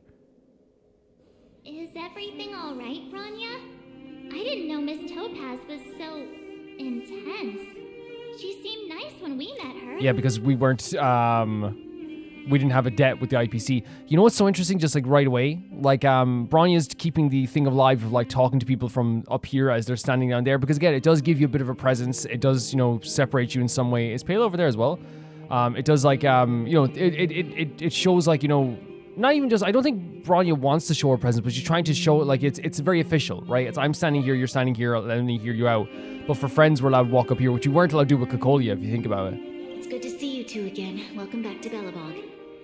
I planned a special reception, but I had to deal with an unexpected guest. The lady you just witnessed, she claims to represent the IPC. Claims? There's no need to keep either of you in the dark. To tell the truth, I have too much weighing on my mind right now to even think about the song festival. What exactly did Miss Topaz say to you? Since you've already made her acquaintance, I needn't explain who she Right. is. Yeah, that's fine. I'm sure you've heard pieces of Belobog's history the first time you visited. The Legion's invasion 700 years ago, how the Stellaron brought about the Eternal Freeze. It seems that much of Belobog's history from that time was buried deep beneath the snow. Those memories were lost and weren't passed down to the subsequent generations of Supreme Guardians. Wait. Topaz shared with me the story of the Stellaron's descent upon Eurelo 6. How the original outsiders stationed here foresaw the impending disaster and chose to leave in large numbers. Okay. Among those outsiders were several investors from the Interastral Peace Corporation. Before they departed, they did something noteworthy. They sought out architects who refused to leave, those who insisted on defending their homes. No. The IPC provided these architects with significant funds to aid them against the coming Wait. disaster. They're trying to get payment on a 700-year-old debt? Is that what they're saying? There's no way. It was with those funds that Belobog was able to construct its immense walls. Even the initial funding for the development of the first batch of automatons was drawn from the So this whole place is built with IPC money, but like isn't like that's wild. Wow, that's a pretty incredible story. So, does that mean Topaz's business here is to collect a debt from Belobog? From 700 years ago? Yes, I'm afraid so. That's ridiculous! And what's with the timing? What took them so long to get here? If it wasn't for us eliminating the Stellaron, they'd have nothing That's to collect. crazy. It's obvious they're just trying to take advantage. That's the thing, this place would have been gone. They didn't show up here beforehand because they thought it was too dangerous? According to her account, the repayment period agreed upon by the architects and the IPC investors was 280 years. What? However, less than a century after the loan was taken out, the connection between Eurelo 6 and the rest of the galaxy was completely severed. That's crazy. So they obviously take loans then that like can last hundreds of years. We know that now. They literally could last 100 years. But like what happens then? Like, you know, if someone has to take on the debt, then 700 years from now, you know what I mean?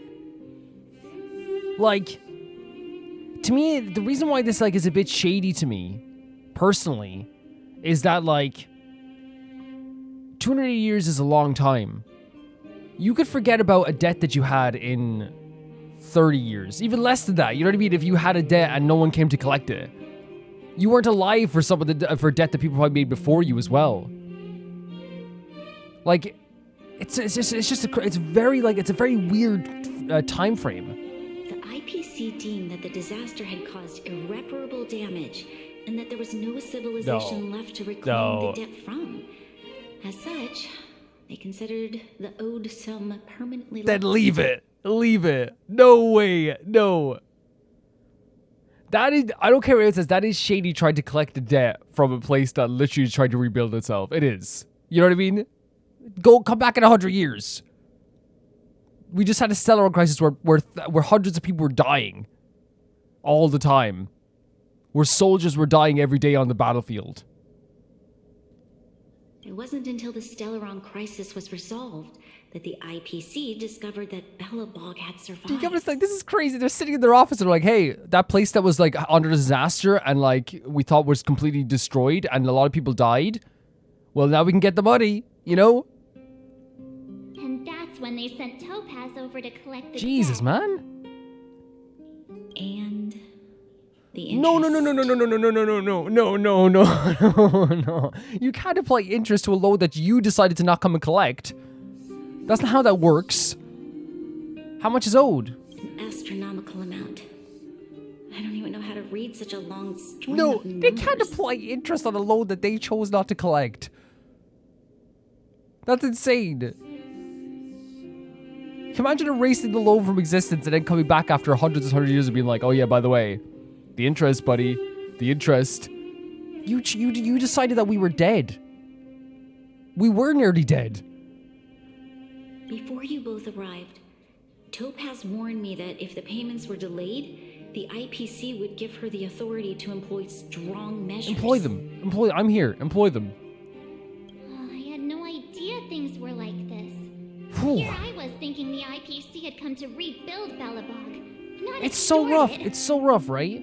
Looks like we'll have to intervene. Like, do you get what I'm saying, right? Like, I totally get the idea of countries taking out loans and repaying them. This is something that happens consistently. It happens a lot. It does.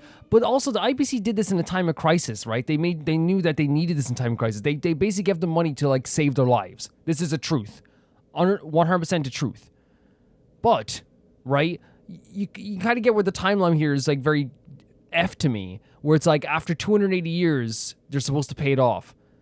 It is yes, it's the person who, like, takes out a loan, a country that takes out loans, responsibility to pay it. But, like, I think paying the loan was probably the last on people's minds when there was family members dying in front of them, people freezing in the cold outside, you know, a whole land being isolated, and a Stellaron crisis happening on the freaking planet where everyone was, you know, getting destroyed on a daily basis. There was a separation of cultures and people from the underworld and the overworld. Like, all this stuff. Like, so much happening. And then, like, they find out that, like, imagine finding out that a culture survived. You know what I mean? That a culture survived, and then you're like, oh yeah, we'll put some interest on that. You know what I mean? You chose not to come and collect that. You chose that. And yeah, you could argue, well, they should have gone and paid the debt. They couldn't. They physically could not go and pay off that debt. They legitimately, physically could not pay that, to the point that people thought that there wasn't even a place outside of this world. When we told people that there was a world outside of Belobog, they were like, what are you talking about? Wasn't Sela who were like, yeah, there's a place outside here? And she's like, what? You know? Looks like we'll have to intervene. Yeah, we 100% I'll help Bronyo. out. The IPC is too big and powerful. The Belobogians won't be able to resolve this problem on their own. You seem to have a deeper knowledge of the Interastral Peace Corporation than I do. But if the records are accurate, and they truly have a presence throughout the galaxy, the IPC could crush Belobog like a bug if they wanted to. That's terrifying. I'm glad you're both here. I know you came for the festival, but don't even think about it. I am like, we're ready. We're ready. March is going to do this in her beautiful dress as well. Now, I must ask you and the Astral Express for help. Do you think you could persuade Topaz to reevaluate the situation? The Express's reputation precedes it. Perhaps there's still hope? Anything I can do. You know? I would give you my life. Have no fear, Branya. When a friend's in need, the Nameless will always be 110%. Let's go have a chat with Topaz. Yeah, after all, this girl here is a pretty Thanks, Mark. good negotiator. Thank you so much. Thank you so much, Don't worry about both of you. I'm so sorry for dragging you into more trouble. Your trouble's my trouble, always. While you're out looking for Topaz, I'll see if I can think of a strategy to deal with the situation. Best of luck, and stay safe. No, like it's very to me it's a very silly situation. It is, like, and it is very clearly like it is like no matter what way we look at it, it is a,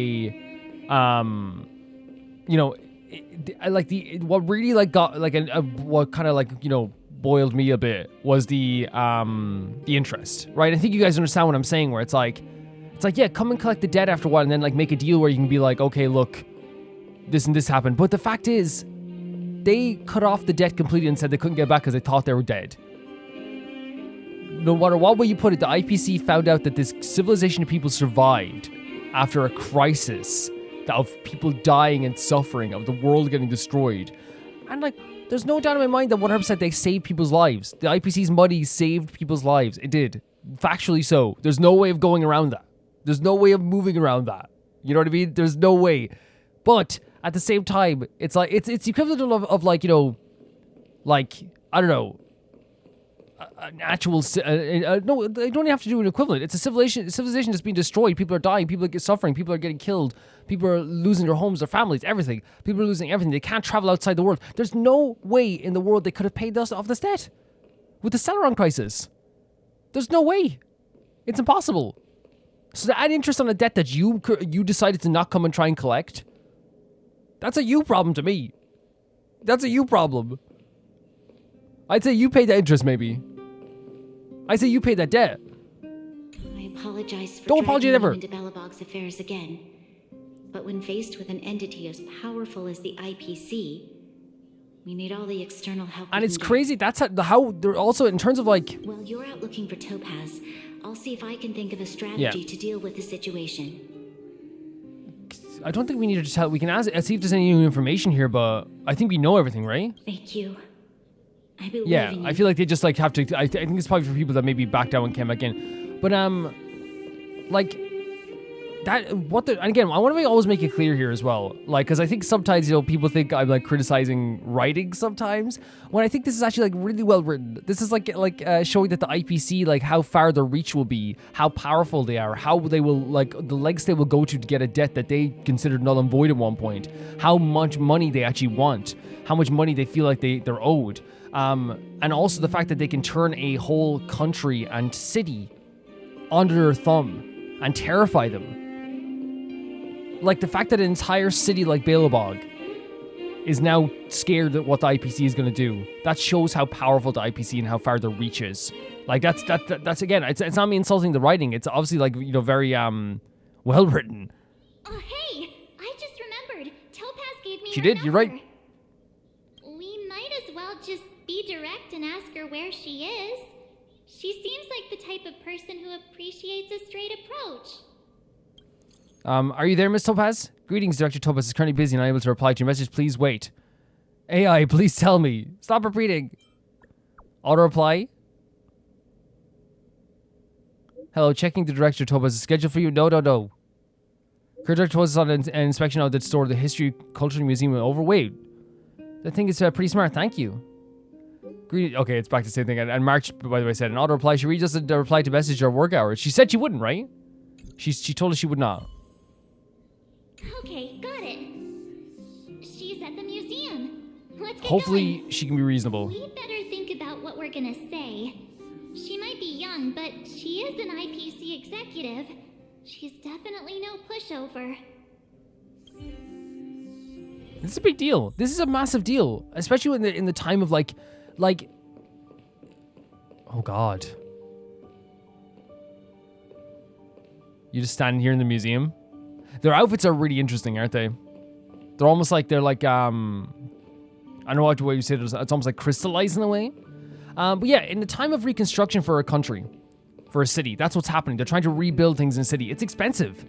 And this literally could like put an end to a lot of like any festivities, any like fairs or events that they want to do, anything they want to rebuild. It could all come down to the fact that they can't afford it if they have to like try and repay this debt that people made 700 years ago, you know?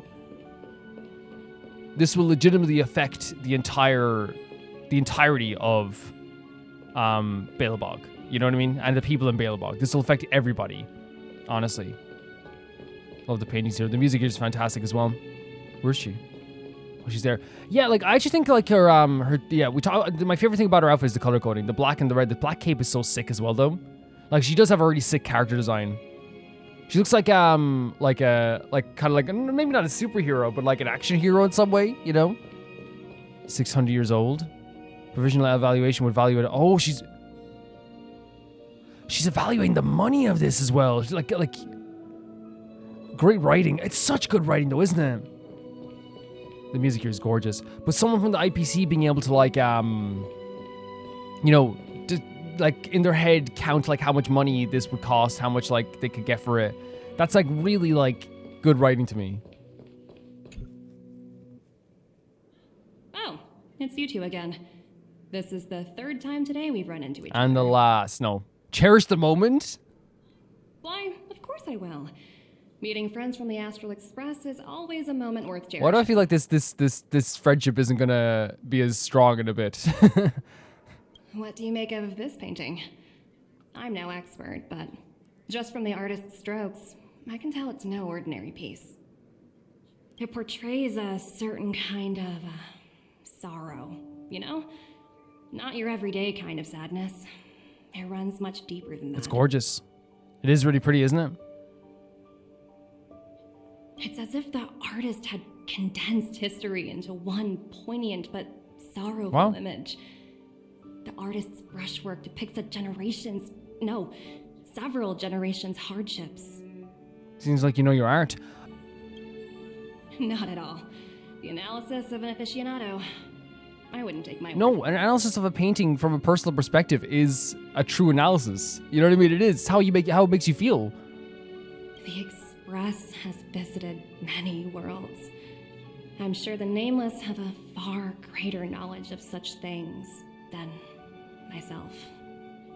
I suppose what I'm trying to say is what I'm drawn to isn't the style in which a piece is painted, but its overall value. Its intrinsic value may only be 50,000 credits, but its added value might push the total up to 200,000. So she's looking at as you see here, the value as well. Yeah. So there we go. Like I thought that she was like more drawn to the artistic, but I guess like from her perspective, she looks at the value of the painting emotionally through a value of money as well, where it's like because it's so beautiful. I guess okay. Sorry for crashing your artist party, but we came to talk to you about something else.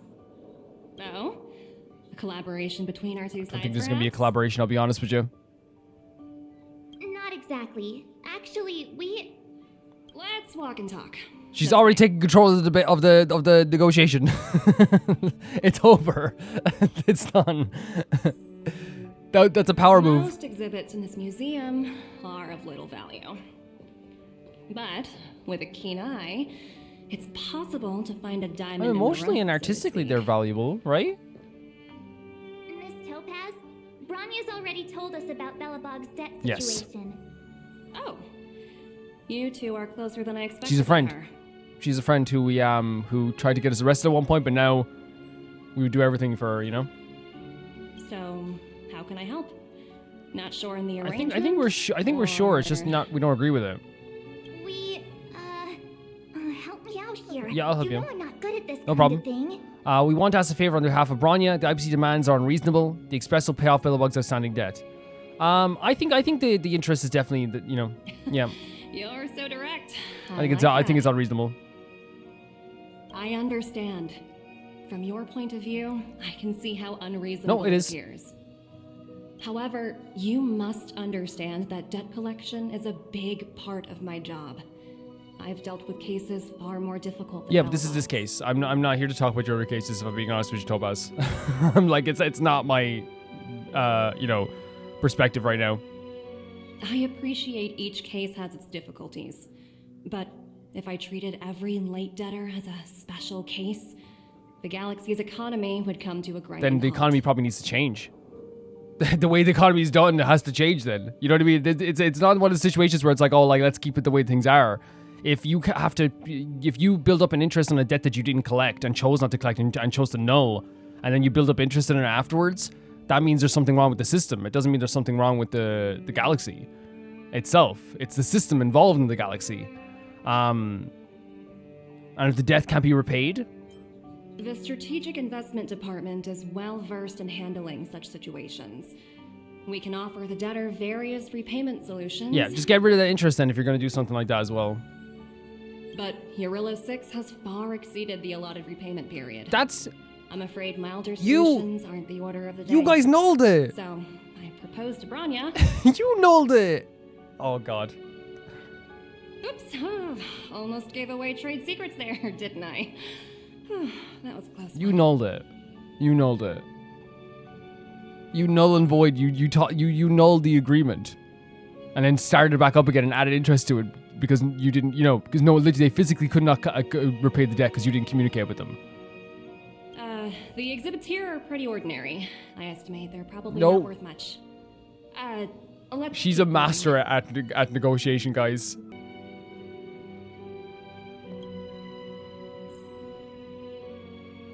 So you're basically saying the Belabogians must pay off their ancestors' Exactly. debts. That's what she's saying. When you think about it, it's just another part of the Again, it should change. It's not right. I'm not sure it's as I agree, polite March. as I agree. Wow, look! Is that little critter native to Eurillo 6? It's so white and fluffy. Where can I find a live one? You like animals? I absolutely adore them. Have you guys met Numby yet? Oh, where'd they go? They must be off playing somewhere. Come to think of it, this little guy is on display here probably means it's already extinct. A lot of stuff happened here. Right? So, Miss Topaz, what exactly will it take for the IPC to go easier on Belobog? Branya invested so much just to make this world a little better. That's it. Yeah. And now, it feels like all of her efforts will be undone in the blink of an Yeah. eye. It's just so cool. They're literally rebuilding a country after an immense, devastating, casualty-filled crisis. What do you take the IPC for, Miss March? We're just the same as Belobog's architects. We're all followers of the preservation. No matter what solutions we propose, we will always take the welfare of the people of Belobog into consideration. Otherwise, we'd be no different from the Legion. Then what are you proposing? So you're saying there's nothing to worry about? But Branya... It still makes me nervous. Don't worry yourself too much. The Supreme Guardian is a wise person. She'll understand. But, to answer your question directly, it'd take a miracle. I'll complete the Eurillo 6 project no matter what obstacles I encounter. This isn't going as planned. So she's What saying, should we do? is the project what she's saying is like, hey, like getting this debt? She's saying it's a project, or is she talking about like the project to repair this place? Because if it's a project, if her project is to collect a debt, I wouldn't call it a project. It's debt collection. That's what it is. It's money lending and debt collection. You know. I wouldn't waste too much energy on this matter.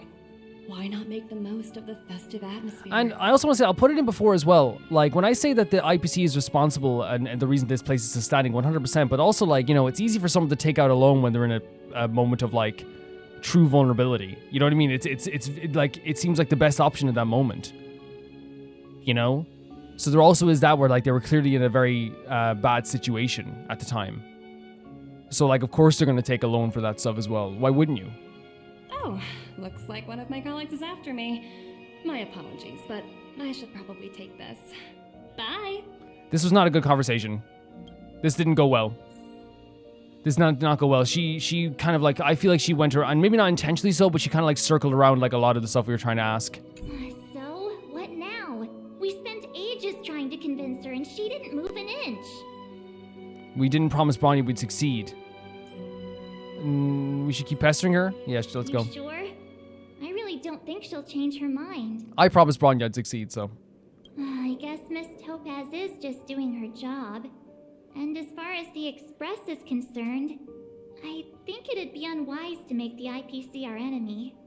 It's very dangerous to have someone and control the economy in such a way and be terrifying. That's so dangerous. All these vested interests. It's so hard to undo any of it. They don't teach this stuff in school. Wait, did I even go to school? Oh my god. Did someone send you a message? Did they? Sela! I heard you're back in Bailowbox cell. Give me a shout when you have a minute. It's urgent. Yes, 100%. What's going on? A bunch of rascals came down to the underworld and took over the great mine by force? What? I asked Bonnie what to do and she told me not to mess with them for... let's go. We must fight back. Yeah, we're already on it. Wildfire and Silvermane guards are already engaged with them. What the hell? Is that the IPC? Those jerks have super advanced fancy weapons with jacked up damage you can't handle them. I'm sending you an SOS because I'm running out of ideas. I'm coming, yeah, 100%. Jesus Christ. Huh? The IPC oh my are god. causing trouble in the underworld? Already? Seriously? Topaz was just talking about taking the welfare of the people of Belobog into consideration. And now they're pulling this stunt? You really can't trust these money-hungry IPC suits for a minute. It's very frustrating. It is. Let's go. Again? I don't think I have it in me to play the hero today. It's okay. No, you look lovely. You're gonna do amazing. I guess complaining won't get us anywhere. Let's go lend them a hand. We're just going right down. Before we go any further. Let's look around. Oh, nice phone.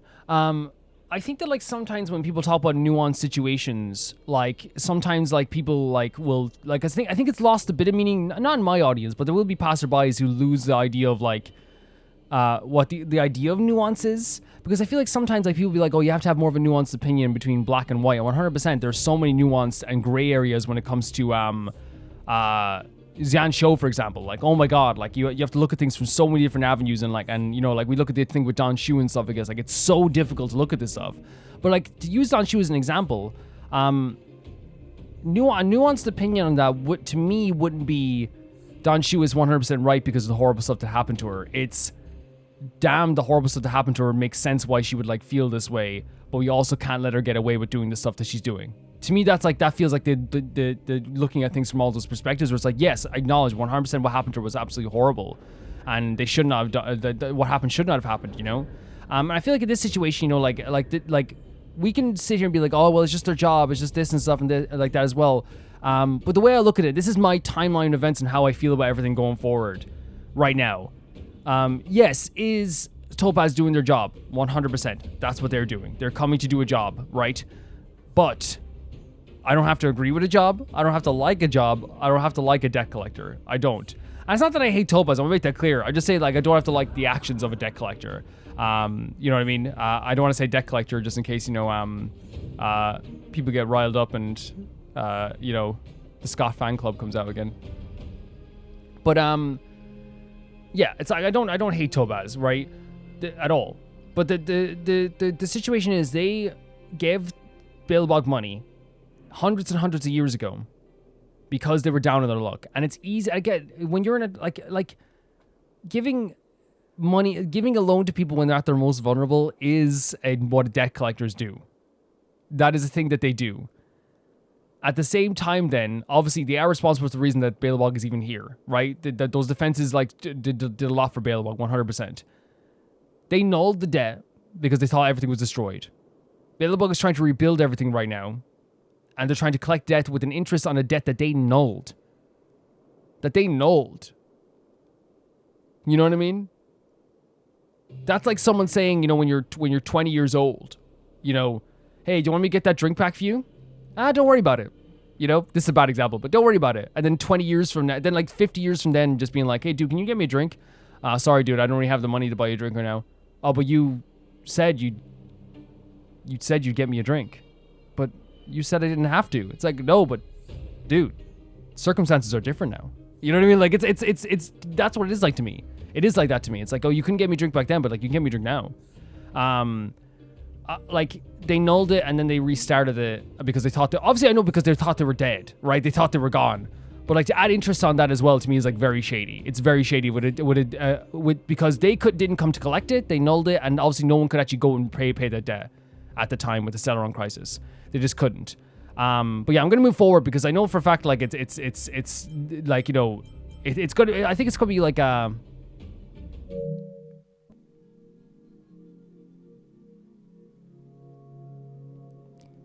just to talk about this in this situation, because I think sometimes, like, you know, when people talk about nuance, I think sometimes like people think nuance is, and not my audience, but you know, sometimes passerbys will think nuance is an idea of like, just look at, you know, the unfavorable side. We have to, no matter what, be favorable to them. That's not nuance to me. Nuance is looking at from everything and like seeing the in-betweens and seeing all these situations for what they are. And the way Don Shu is a perfect example. This game is so good at doing gray areas, right? Don Shu is a perfect example where it's like, nuance isn't hearing what happened to Don Shu and then saying, yes, Don Shu, do that thing that to everybody else and all this stuff. That's not nuance, right? I think the nuanced opinion there would be, what happened to Don Shu was horrible, and you can understand why she was driven to this point and why she was so emotionally unstable, why she was hurt so badly, and why she felt so much pain, and why she would go back and want to destroy, you know, the people, the hunt. You know what I mean? 100%. But then also you say, well, ordinary people getting hurt as well that didn't do anything, and they're suffering on the Xianzhou. So like, you can't just like, you know, excuse it for that. You still have to like try and stop Don Shu in that sense. To me, that's like looking at things from like the gray perspectives. The non-gray perspective would just be like, oh yeah, do whatever. You know, you were hurt and just do whatever. I think in this situation, I think, you know, the way we have to look at it is, and this is my take on it, and that's the way I see it. Belobog took out a loan when they're at their most vulnerable. They got a loan with the most vulnerable, and that's when debt collectors give you loans, is when you're at your most vulnerable, when you're at a place where like they know that you are like, you will take a loan no matter what. And that's a really scary situation for anyone to be in. Like, it's a scary situation. And what happened here then was that years had passed and they were supposed to pay off the debt in 280 years. Fine, okay, if they had to pay off the debt, like, I still think that, like, you know, they kind of like started this debt at a time when they were like needed money most. They knew they were down on their luck, right? 100%. Then they nulled it because they thought they were dead, and there was no way either side could come and collect the debt. Well, they could have come to Belobog. We came to Belobog. They could have come to Belobog, but there was no way the people from Belobog could go and pay the debt. It's just, there's no way. So to add interest to that debt in that way, to me, is pretty bad. Like, it should just not be allowed. To have interest on a debt that they physically could not pay. They didn't even know. A lot of the people who were around here when the interest was building up didn't even know there was a place outside of Belobog. You know, outside of Relo 6. A lot of people thought that. And that's my opinion on this. It's like, yes, did the people, without the IPC, this place would be gone. It's a factual statement. Without the IPC money lending, this place would be gone.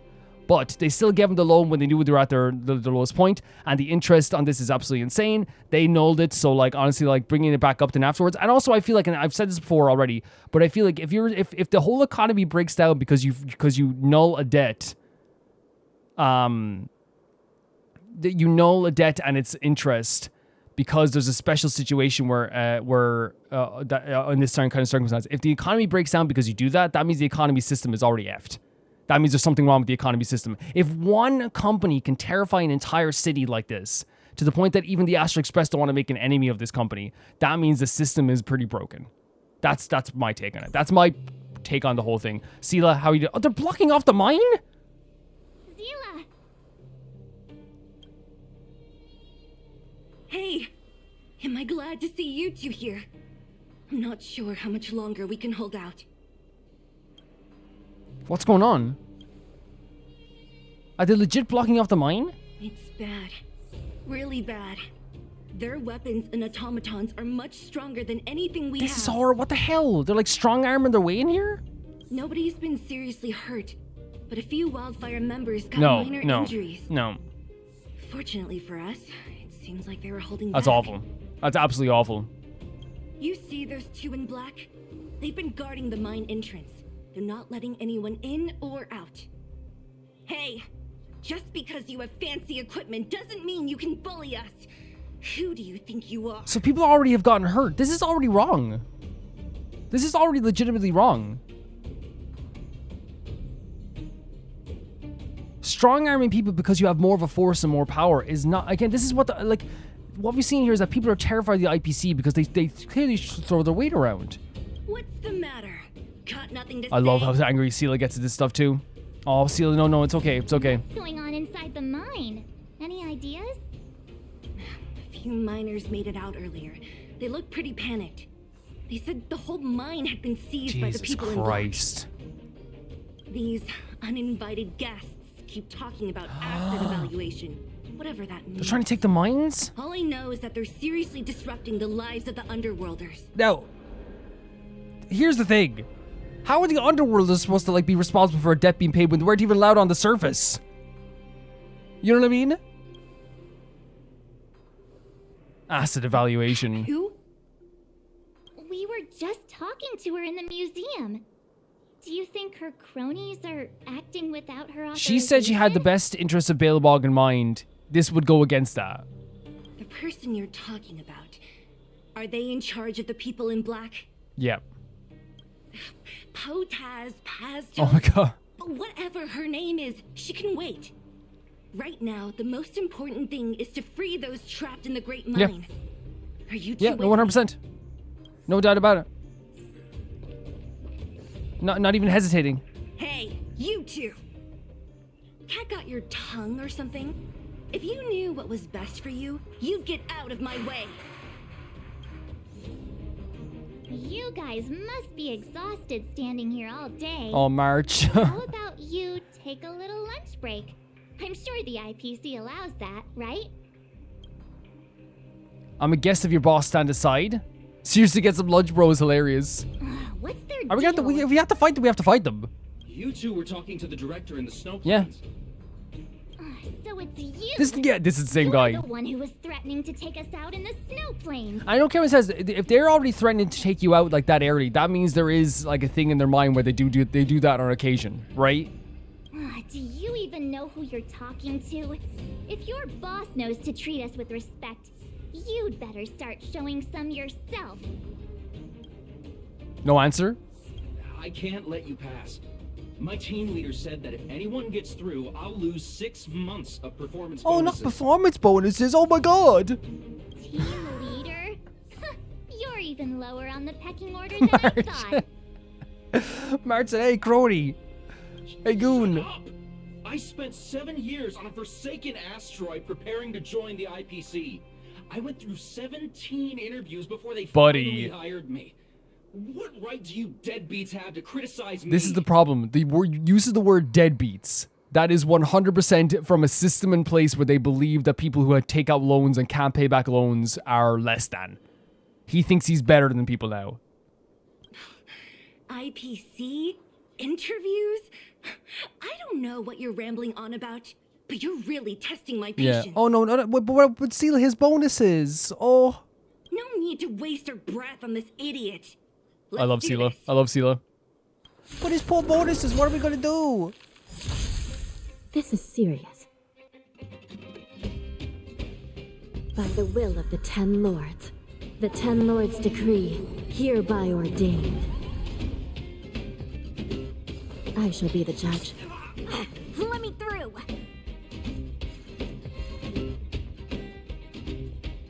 Oh no, my husband Marcus.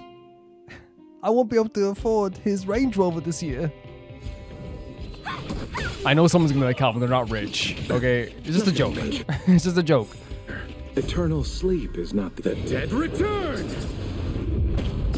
This battle is unavoidable. Lend me your strength. Dodge this! I'll see you off. Please, sir, give me my bonus. I need to afford my third Want to Rolex. see what I can do? You will get 1 Rolex this Christmas, and you'll be happy about it. Take this! Rise, Venus!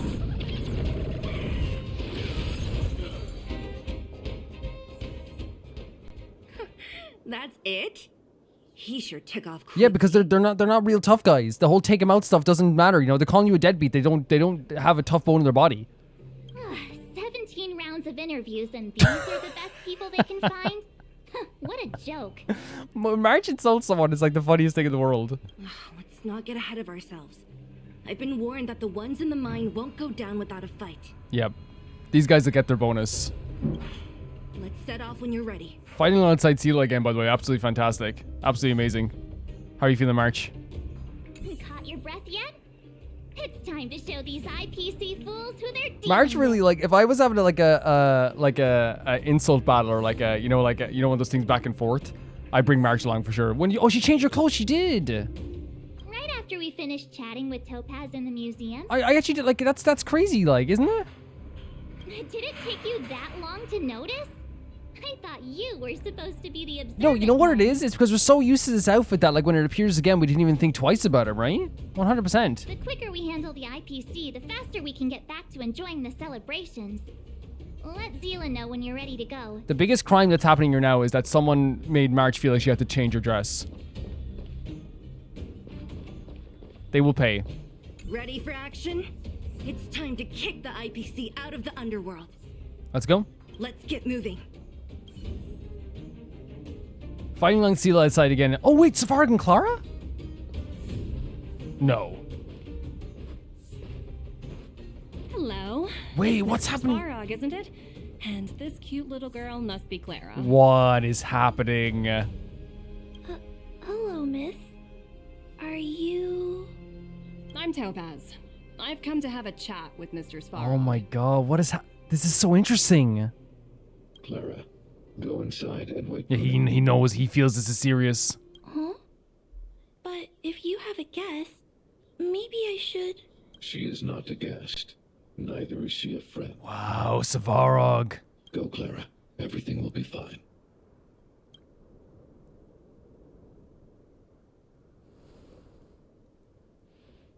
So, it seems my source was right. Who'd have thought that such a strong bond could exist between a giant robot and a little girl? So heartwarming. It is heartwarming. You bear the insignia of the Interastral Peace Corporation. What is your motive? Savarog getting down to business right away.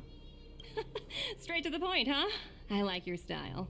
It's funny that she says straight to the point where, like, her whole thing was avoiding the conversation, any, like, true debate, really, I think, in the museum. And it was a tactic, and it's a very good tactic when you're doing negotiation, is to, like, make people feel like they were heard and talked to, but, like, changing the subject constantly, and then moving on very quickly afterwards. Xianzhou 6. Are robots familiar with that term? Anyway, it refers to the planet we're currently standing on. It's about to become the property of the IPC. Holy hell, the property. No one can reverse this outcome.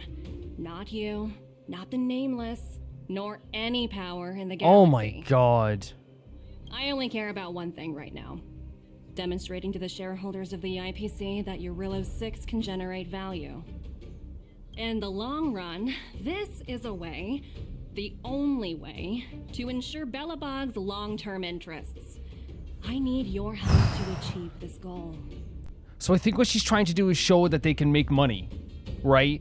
But I still the system is still broken as heck. Long-term interests undefined. Analyzing objectives. Analysis failed. Tell me, emissary, how do you plan to convince the IPC leadership? That's simple. I'll show you. I'll show you. This is...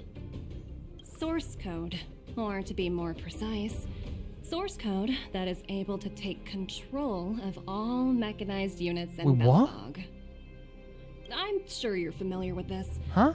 All mechanized units manufactured in Belobog over the last 700 years utilize the underlying systems created by the IPC. The code is so refined that the engineers never saw any reason to change it. What? I assume you're also aware that there was once a large automaton factory in the underworld. Thousands upon thousands of automatons, enough to crush the Legion's vanguard, lay dormant within. Is she trying to take control of the? This is my bargaining chip for negotiating with the higher-ups. I'll convince them that Eurillo 6 has a place in the company's long-term strategy. Okay. But first, I need a guide to show I'm kind of me where these confused. automatons Like, are buried. is she saying that she wants to show them that this place can make money? Is that what, and like to avoid ownership of this place? Or is she still saying they're gonna own this place? Because I'm against that 100%. I understand. Your long-term interests can be defined as the survival of civilization at a macro level. The system is still so effed.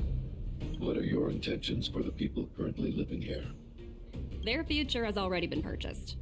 All I can do is make them accept this fact. Jesus, man. Using a relatively peaceful approach. Like, even the words used, like, your future has already been purchased. I understand. I will assist you with your plan. Oh, and he's taking it from like this logical perspective of outcomes and stuff. I guess, you know what I mean? Like, what's the best possible outcome here? Oh, so you're not as stubborn as the rumors suggest. He's probably doing it for Clara as well. The future you speak of is beyond my computational range, but my emotional analysis indicates that you are indeed trying to find ways to ensure the survival of this world. Additionally, calculations indicate a 96.4% probability of compliance through force Jesus. if I refuse to cooperate. Like, can you guys understand why, like even though, like, it's, I appreciate that in this broken system, she is 100% trying to find a way to have everyone to survive. 100%.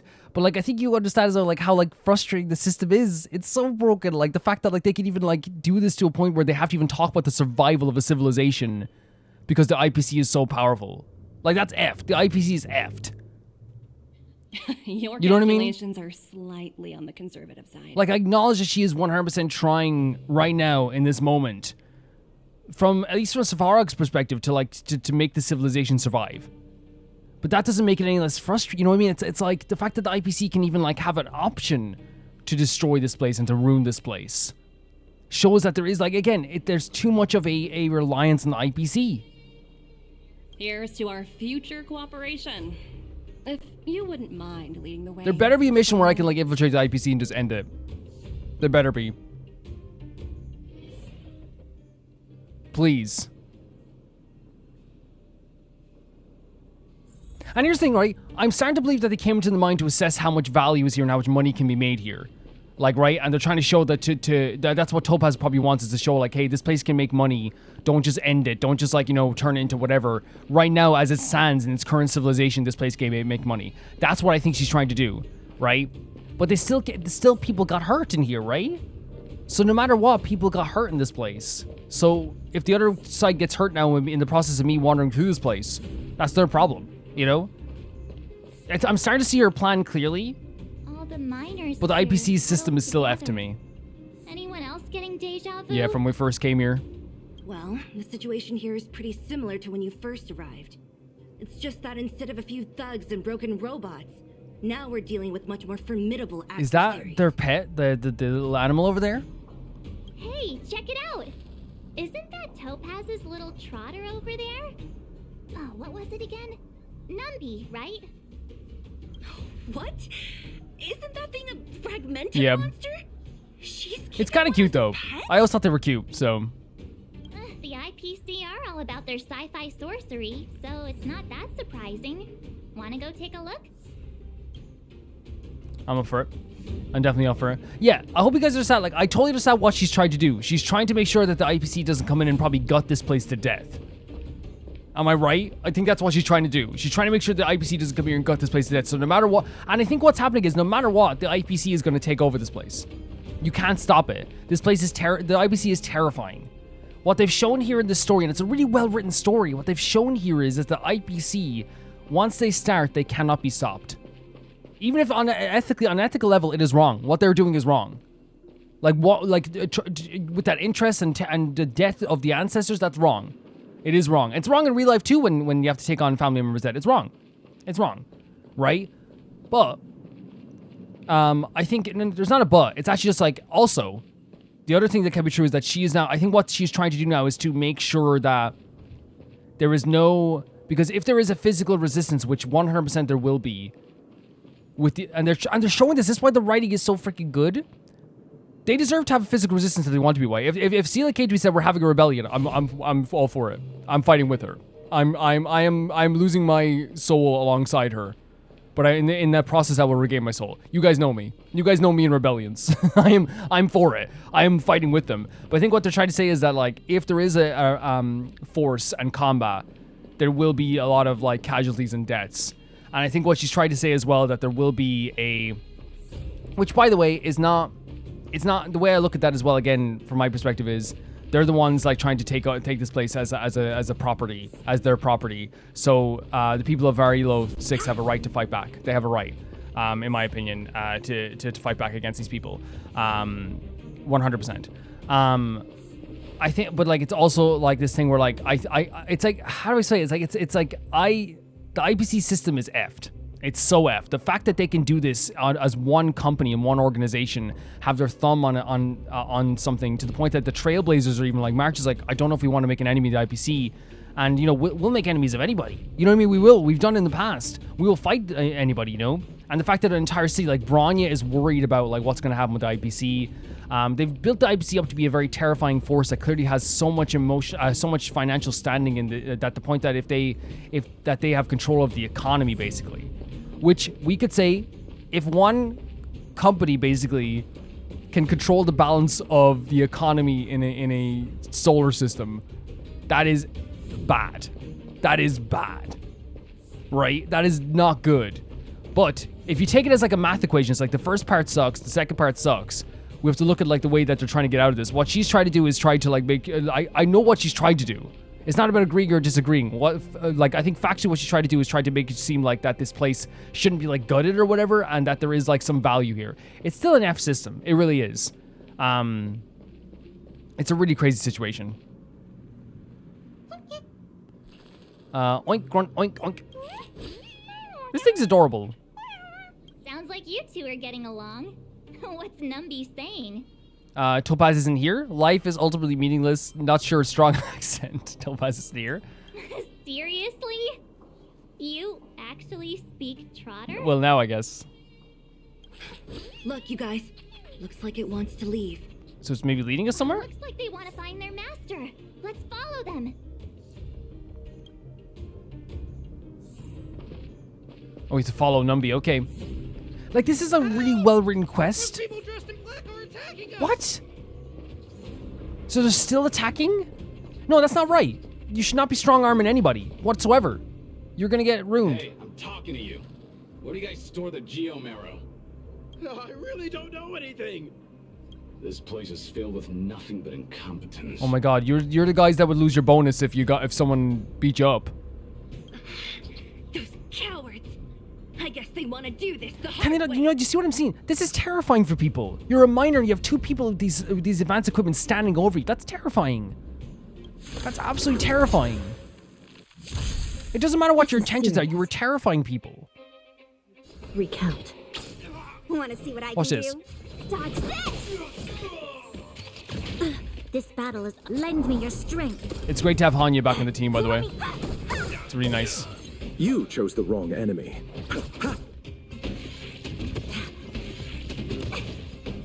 Like, there's ways to go about this, and I think one of the best ways they could do it is like maybe tell Bronya the plan.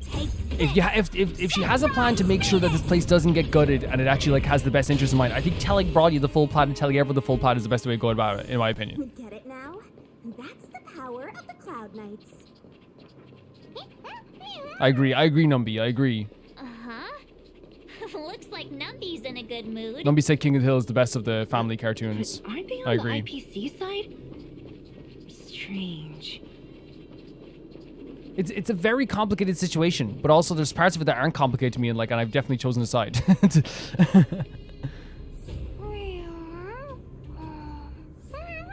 Like, this isn't theirs. You know what I mean? This is the hard work. This is literally this whole place is the hard work of the people of the underworld. Look, that big guy down there. Is he the one in charge? I'm gonna kick your shins. We'll see who's really Let's in go, charge. Sela. Let's go. Huh? Where'd Numby go? Wow. For something so short and stubby, you're surprisingly nimble. Well, guess that's that. We're on our own now. Let's keep Yep, going. we have to see what's happening here. Like this whole thing represents the hard work of everyone here. You know what I mean? It definitely does. Hey, you! Are you in charge around here? I love being with Sela, by the way. The IPC is currently conducting asset evaluation work here. Local residents are advised to follow those responsible for evacuation. What's people got hurt? People that they said they got injured. Don't lie to us! You seized the mine by force for yourself. You drove the locals out of They're their running homes. terrified. I'm warning you. Get lost or suffer the consequences. Don't you dare I love show when Sela your gets face frustrated. around here again. And here's the thing. I want to say, there is probably a thing where some of these soldiers are like, hey, like, let's evacuate. It's still not their mine. It's still not theirs. And who might you be? You have quite the Oh, attitude. God. This is our jurisdiction. Even the way he's talking to her. No, sorry. Topaz will just do whatever you want. Is that what's happening? You know Topaz? Interesting. Did she let you do this? Does she know you're doing this? It doesn't matter. The Strategic Investment Department has no obligation to talk to anyone not related to this project. Well, we don't need to talk. In cases where debtors fail to repay within the set time frame, the IPC reserves the right to skip negotiations and take over all assets. So, We're simply following the so it's rules. take over. He said the word take over. What exactly is your problem? The rules are set by you guys. That's the rules. You control the economy. You know, it's funny how the Yes. rules always Yes, seem to work Marge. in your Yes. favor, don't you think? This world's been hanging by a Yes. thread, and now you're here to pull the plug on Well, it. it seems that Topaz wants to make sure this place stays intact, and it seems like they're going. It almost seems like Topaz is going doing their own thing, right? Is that what I'm getting at here? Don't blame me. I'm simply following orders. Do you think I get to make those kinds of decisions? That's always my problem with people like this. Can you imagine being like, I'm just following orders, but then the previous conversation, you have some attitude. You know, did they make you say that? Save your breath, March. I never held out any hope of resolving this Well, when the three of problem. us together, I kind of assume we wouldn't be doing this peacefully. Didn't you claim the IPC was all-powerful? Well, now's the perfect chance to show us what you can do. 110%. I love whenever someone feels so confident in their abilities to the point that they pronounce that they're all powerful. If I knew things were gonna get this heated, I'd have applied for overtime. Apply for it. Get that second Lamborghini. Anyway, since you seem intent on settling this matter with violence, prepare yourselves for my heavy laser cannon. Oh my god, right away starting off. Smell of sin. Yeah, like it's just like here's the thing. If they're doing an asset evaluation, that's part of their job, right? It's just my job. Like when you hear like it's just part of my job, and then you hear them in the previous conversation be like, hey, what's with the attitude? Show you some attitude. That's not part of your job. Part of your job isn't to assess like what attitude Sela has. That's not part of your job. You know what I mean? Lend me your strength. Want to see what I can do? It seems like something's happening here with Topaz. Dodge this! And maybe I'm wrong, but it seems like Topaz is like doing stuff on the side maybe as well to try and like show how valuable this place is to the IPC so that they don't like gut it. To guard and defend. Right? So they Crush don't them. gut the mine, so they don't and that's what I'm getting from it, but I could be wrong, I suppose. But that's what I'm getting from it. Shed rise, Venus! This mission's probably gonna be put into two parts. We're not going anywhere. Just generally probably we'll see if that's the way things are gonna work, but that's probably what's gonna happen. So receive divinity. Generally, like, you know, don't like I will probably have played the other part by the time you see this, more than likely. Like this comes out on a Thursday, and like I usually would play this on a Thursday. But we'll see how that works. So I've already seen the other parts, but like I hope and I think it will. When it comes to like my audience, they definitely will. But I hope and pray that like people like, you know, whatever the outcome is, because again, there could be something I'm not seeing 100%. That people understand that like, you know, in the next part we will have like a full assessment of all the stuff happening in this world and stuff like that. You know what I mean? I'll see you off. Bloom. You know what I mean? Like it's gonna be one of those things where like I have to like assess things for myself. People who watch this, should remember, I think do remember that, I think you guys do remember that this is like, you guys come from the perspective of knowing everything. You have a knowledge of everything. You've played the game. For most people, you've played the game and you've seen the game. You've seen most of what it has to offer and all this stuff. So you have like all the little nuances already down because you've seen all the little nuances, while I'm just kind of learning as I go. And, I have to have my feelings as I go as well, and have to, assess things as I go. I can't, I think one of the worst things I could do in this playthrough, in my opinion, is to emotionally evaluate everything as like, oh, I'm not going to speak what I'm feeling right now or say what I'm feeling right now because it could change down the line. Yes, emotions can change and they probably will change down the line. But no, I don't think anyone wants me to say, instead of like saying how I'm feeling, to go, well, I might feel different at the end of this quest. You know what I mean? Nobody wants to hear that. Like, no one wants me to cut off how I'm feeling just to say like, well, I might feel different. Of course it will. There's plenty of times where that's happened in quests where we felt one way and felt a separate way. I'm not saying it's going to happen here. But it has happened, Who are you people? Not even our Look, that's the girl crew. Look at them. Look at the three of them together. I loved it so freaking much. We took down the Doomsday Beast, Yep. the Stellaron, and Yeah. Phantilia. Did you really think Oh you my could god, stop March. us? And March gets me overconfident. Not even overconfident, she's right. Do you want me, how I can get someone to escort you to safety? If that's what you want. Sir, we've just received word from the director. Director Topaz? What did she say? Teams are not to disrupt the lives of local inhabitants during the asset evaluation period. So you weren't following orders. Because again, it seemed pretty like hypocritical from Topaz, right? To be like, and that makes sense now, because she was like, oh yeah, I don't want anyone to get hurt. I don't want anyone to suffer. And then these guys are coming in and actually disrupting people's lives. This, like, people don't talk about this enough. If you like disrupt 3 hours of mining work, that is actually brutal. That is like so brutal. Teams that violate this directive will have their year-end bonuses reduced by 60%. Make it 100. Make it 100, Topaz. They see that they're trying to show that they only care about money as well, which is what the system that they've been brought up in. They only care about money. Oh, that's disgusting.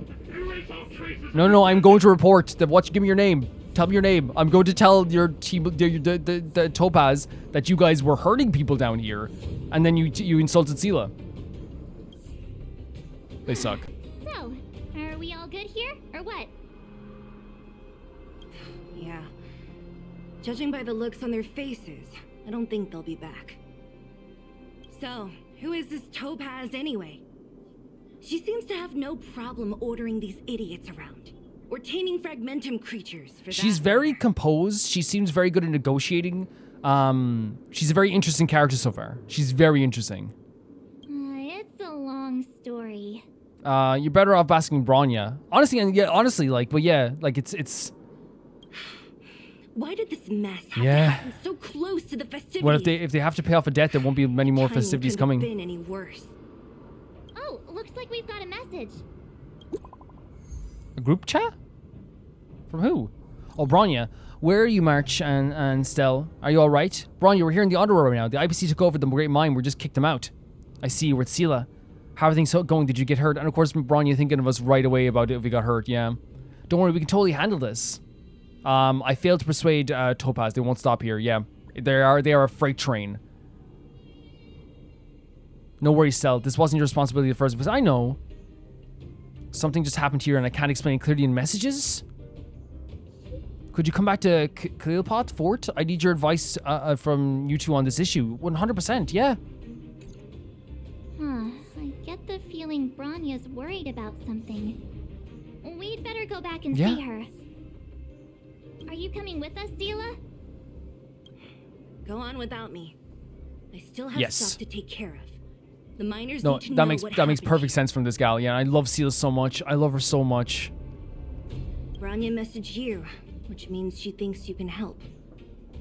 I trust your Yes. judgment. But the thing is though, like, I think 100% the reason she's messaging us is because of the Trailblaze stuff and the fact that we come from an outside perspective and outside look, right?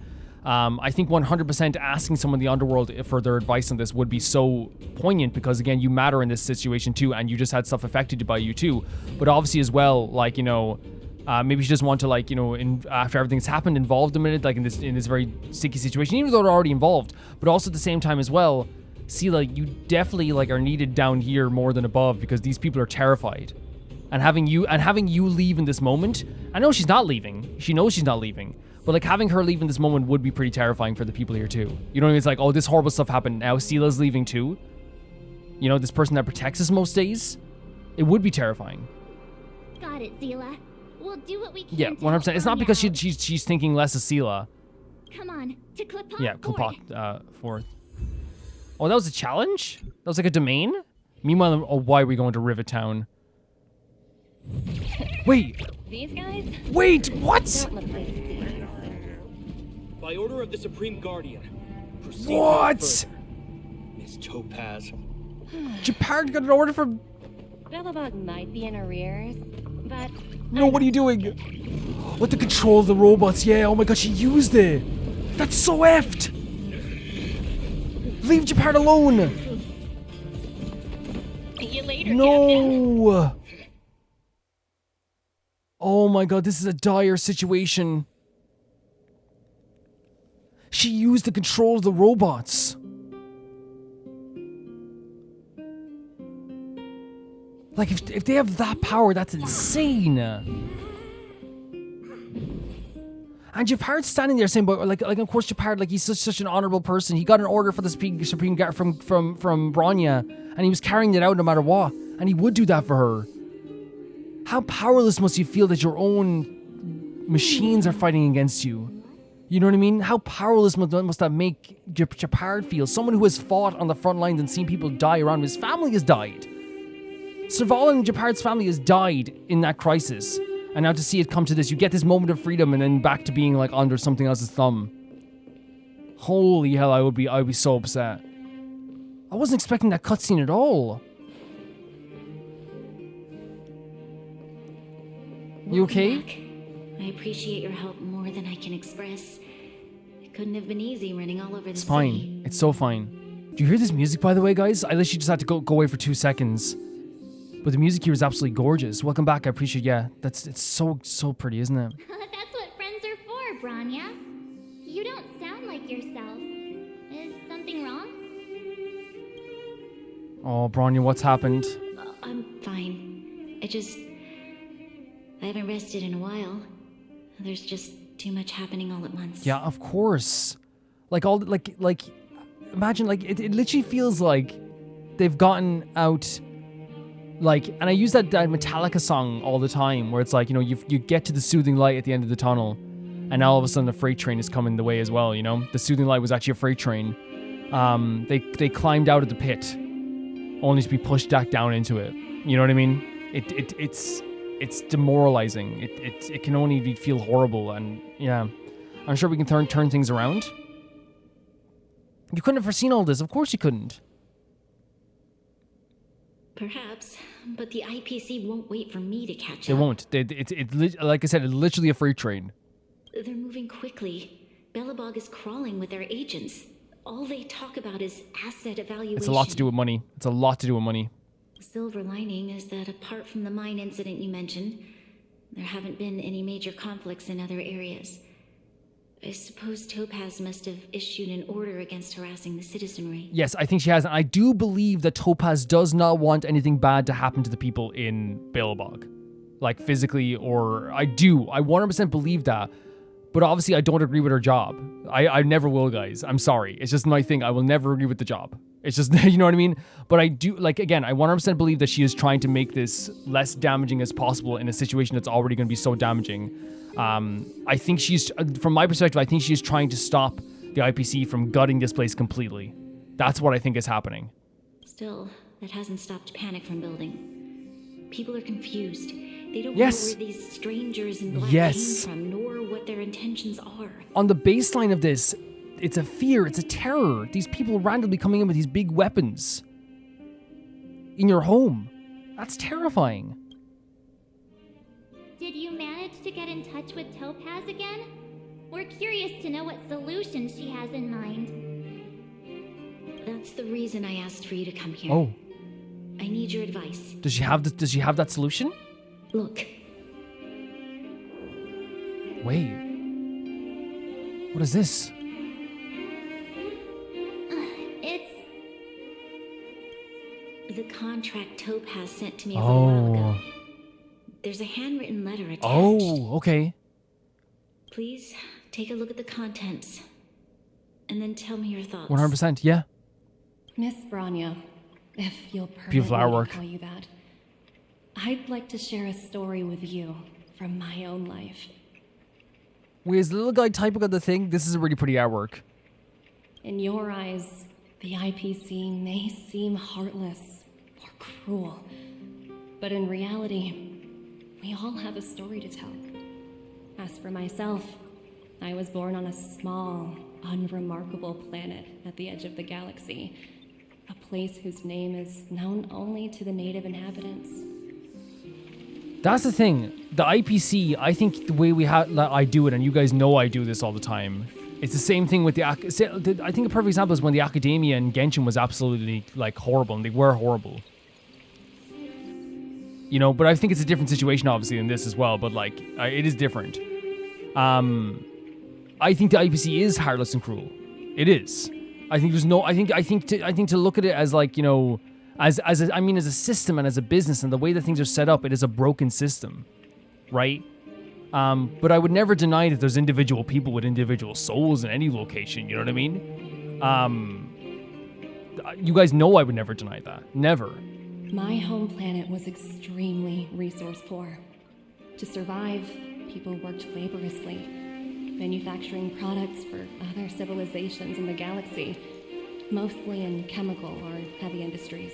This is crazy because Balebog is a very industrial heavy like place to stay afloat. They need to do a lot of like industrial industry. Given these circumstances, like groundwork industrial the stuff. natural environment of my home planet became Oh my god, it's increasingly harsh. I don't recall the exact moment when it happened, but people started wearing respirators just to walk down the street. All you could hear were the wheezing coughs of the people, day and night. This is like, maybe there's a thing where Topaz relates to the people of Balebog, because literally for years, the people of Balebog could not even, they have to do special things to be able to leave the city. My home was facing its demise. Oh, wow. The relatively wealthy chose interstellar migration and started anew. The majority who stayed could only struggle on amidst sewage, acid rain, oh my and god, dust, waiting for the end. That's so horrible. Finally, one fateful day, oh no, the IPC arrived on my home planet. They had the technology to repair our planet's damaged environment. In return for their help, they asked for just one thing. Just one thing? All inhabitants sign a contract, which would make them employees of the IPC. What the hell?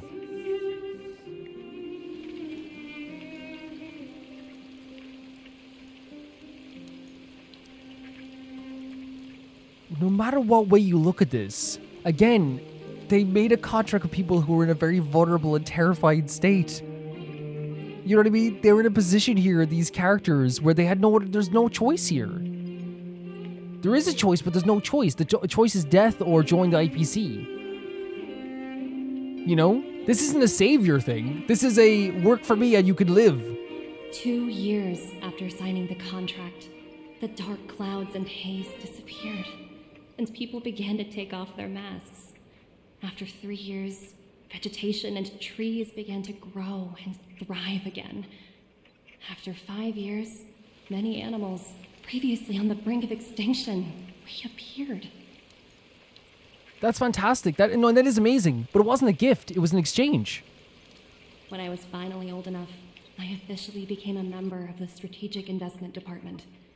I witnessed the changes that took place on my home world, and was determined to bring the same changes to many other worlds in the galaxy that were experiencing the same plight.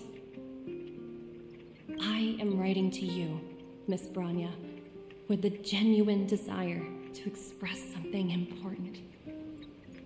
I know freedom is precious to people. Yes.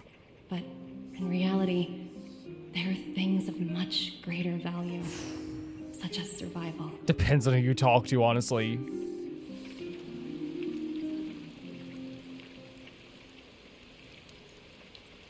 I don't want to ever see this as like what happened to them as like a savior thing.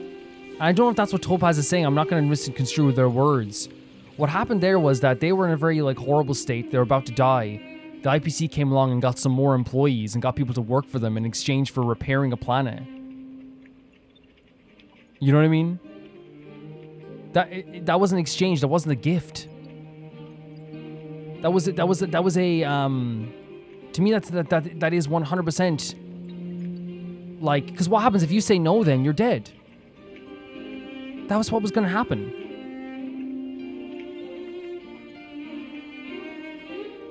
Freedom is so important to people. And I'm come from a place of like, and I'm sorry, but like I'm come from a place in a country where people died for freedom. People died in the hundreds to make sure that our country was independent.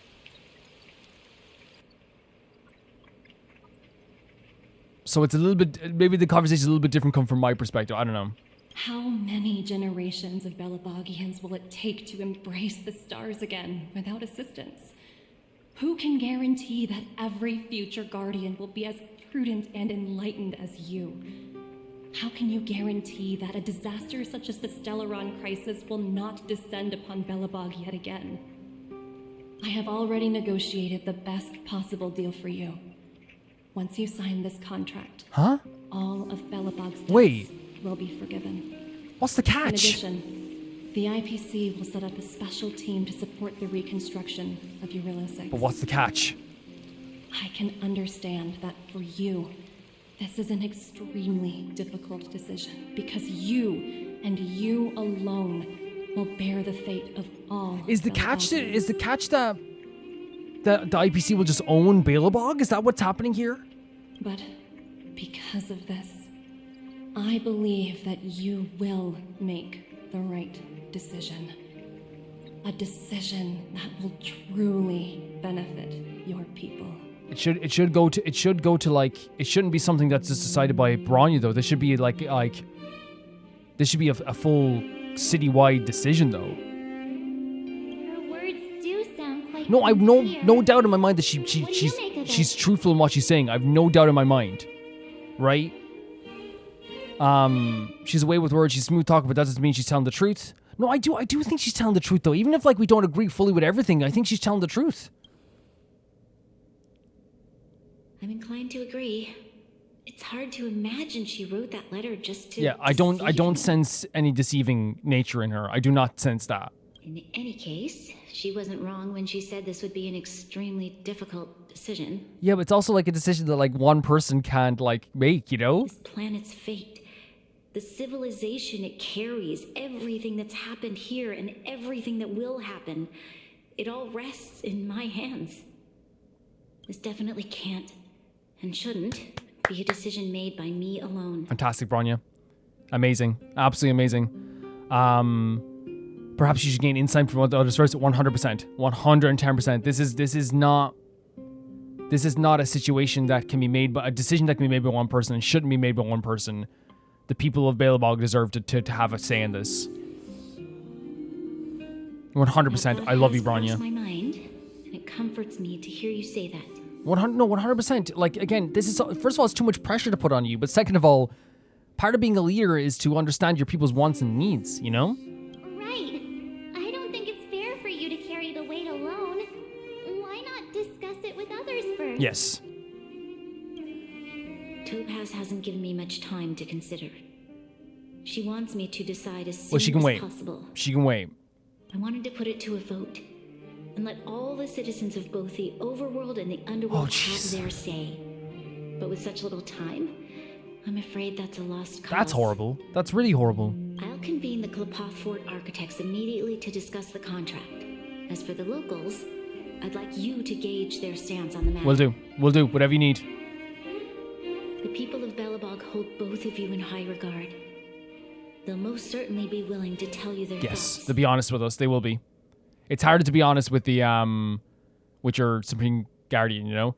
Do I have voting rights? It's time to race against the clock. Yes, we need to move fast. We've got your back. We failed to convince Topaz, but this should be a piece of cake. Thank you, March. I'll assemble the ministers. Let's meet up here again later. All right. If we want to make an informed decision, we need to hear from both the overworld and the underworld, right? Let's start with the overworld. I'm going to be ending the video here. I'm going to come back on Sunday with the next part of this, guys. I want to take my time with this because I feel like this is not only just a really good quest, it's also a really big decision, and it's really like deep and has a lot of stuff going on with this quest too. I want to make it clear, and I'm probably going to put a note at the start because I feel like this is probably one of the first quests in Honkai that we've been so like emotionally frustrated and kind of like well, frustrated is the word, right? Frustrated about the situation, frustrated all the stuff going on. And I feel like, you know, like it's something that will happen, and that's an emotional response to a story, but like I don't hate this story.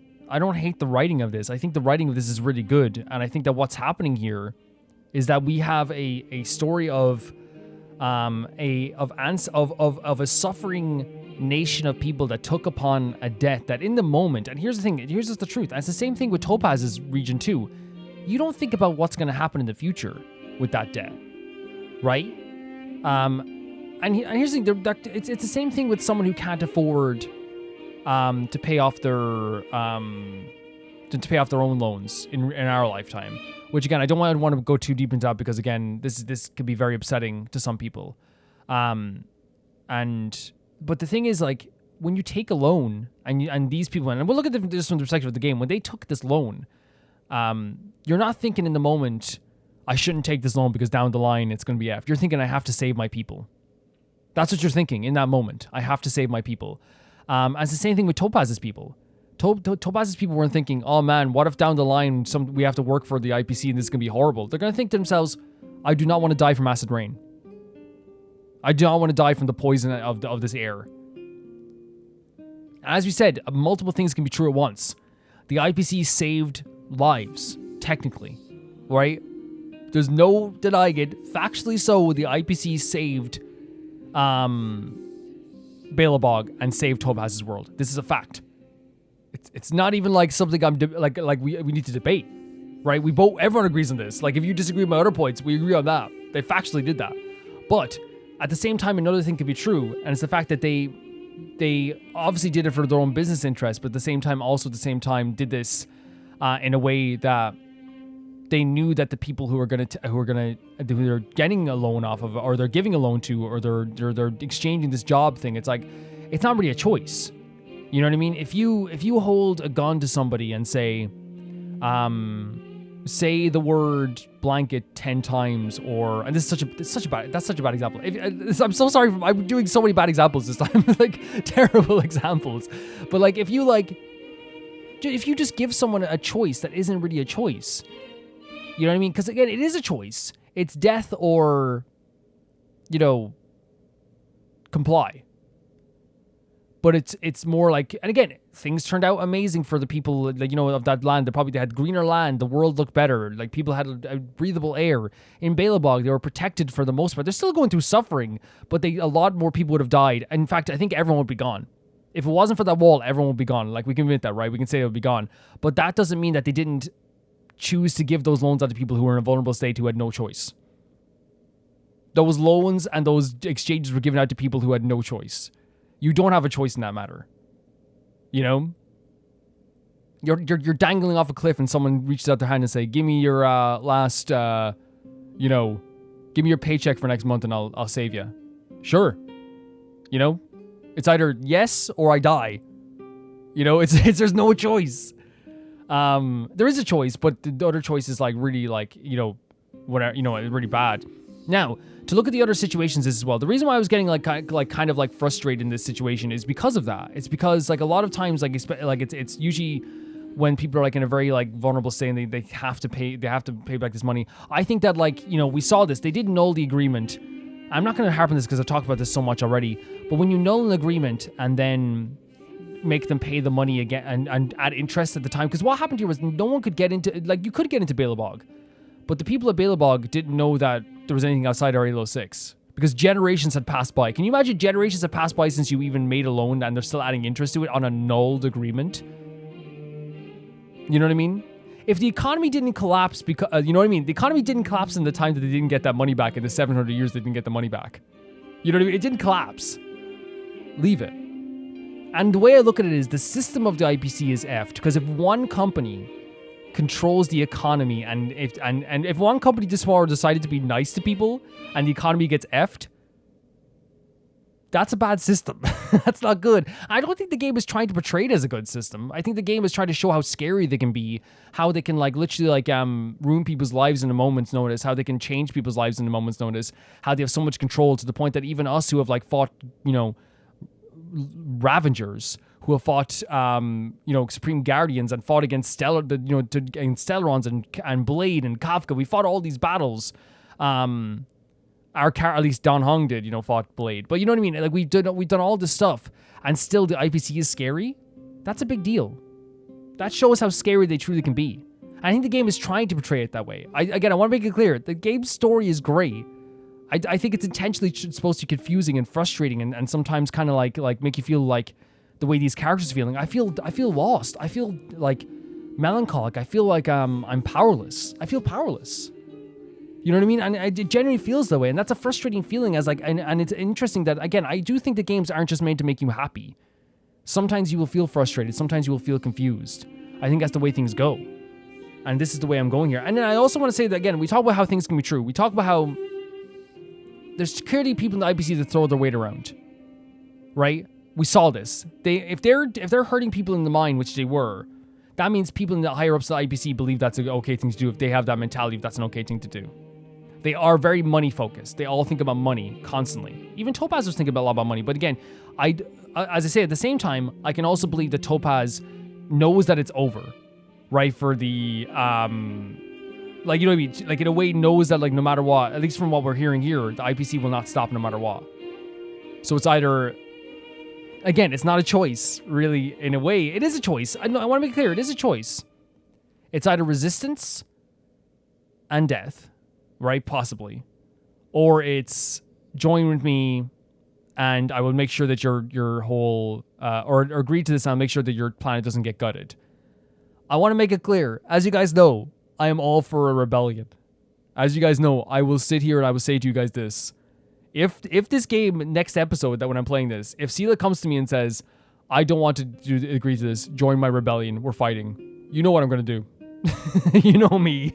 If there's a rebellion happening, I am all for it. I'm a big supporter of a rebellion. I love a good rebellion. You know what I mean? I'm walking through the streets and I see a big crisis going on in the middle of the street. What's happening? We're rebelling. Okay, let's go. Actually, I shouldn't say that because there are like some people that believe they're rebelling, but they're actually being horrible people, like, you know, in especially in modern day stuff. You know what I mean? But like if it's a situation where it's a civilization that is now down on their luck, they're in a vulnerable state, they're trying to rebuild, and they're about to be taken over by something, and Sela wants to rebel. No problem, buddy. No problem. I'm here for you. But yeah, I hope that you guys understand like my perspective on this. As I said like a million times throughout this episode, I don't think nuance is like the idea of just like accepting bad stuff. I don't think you guys think that either. I think that we have to look at this from a perspective of like how we feel. And obviously things might change next episode. Think we might see a different perspective on stuff.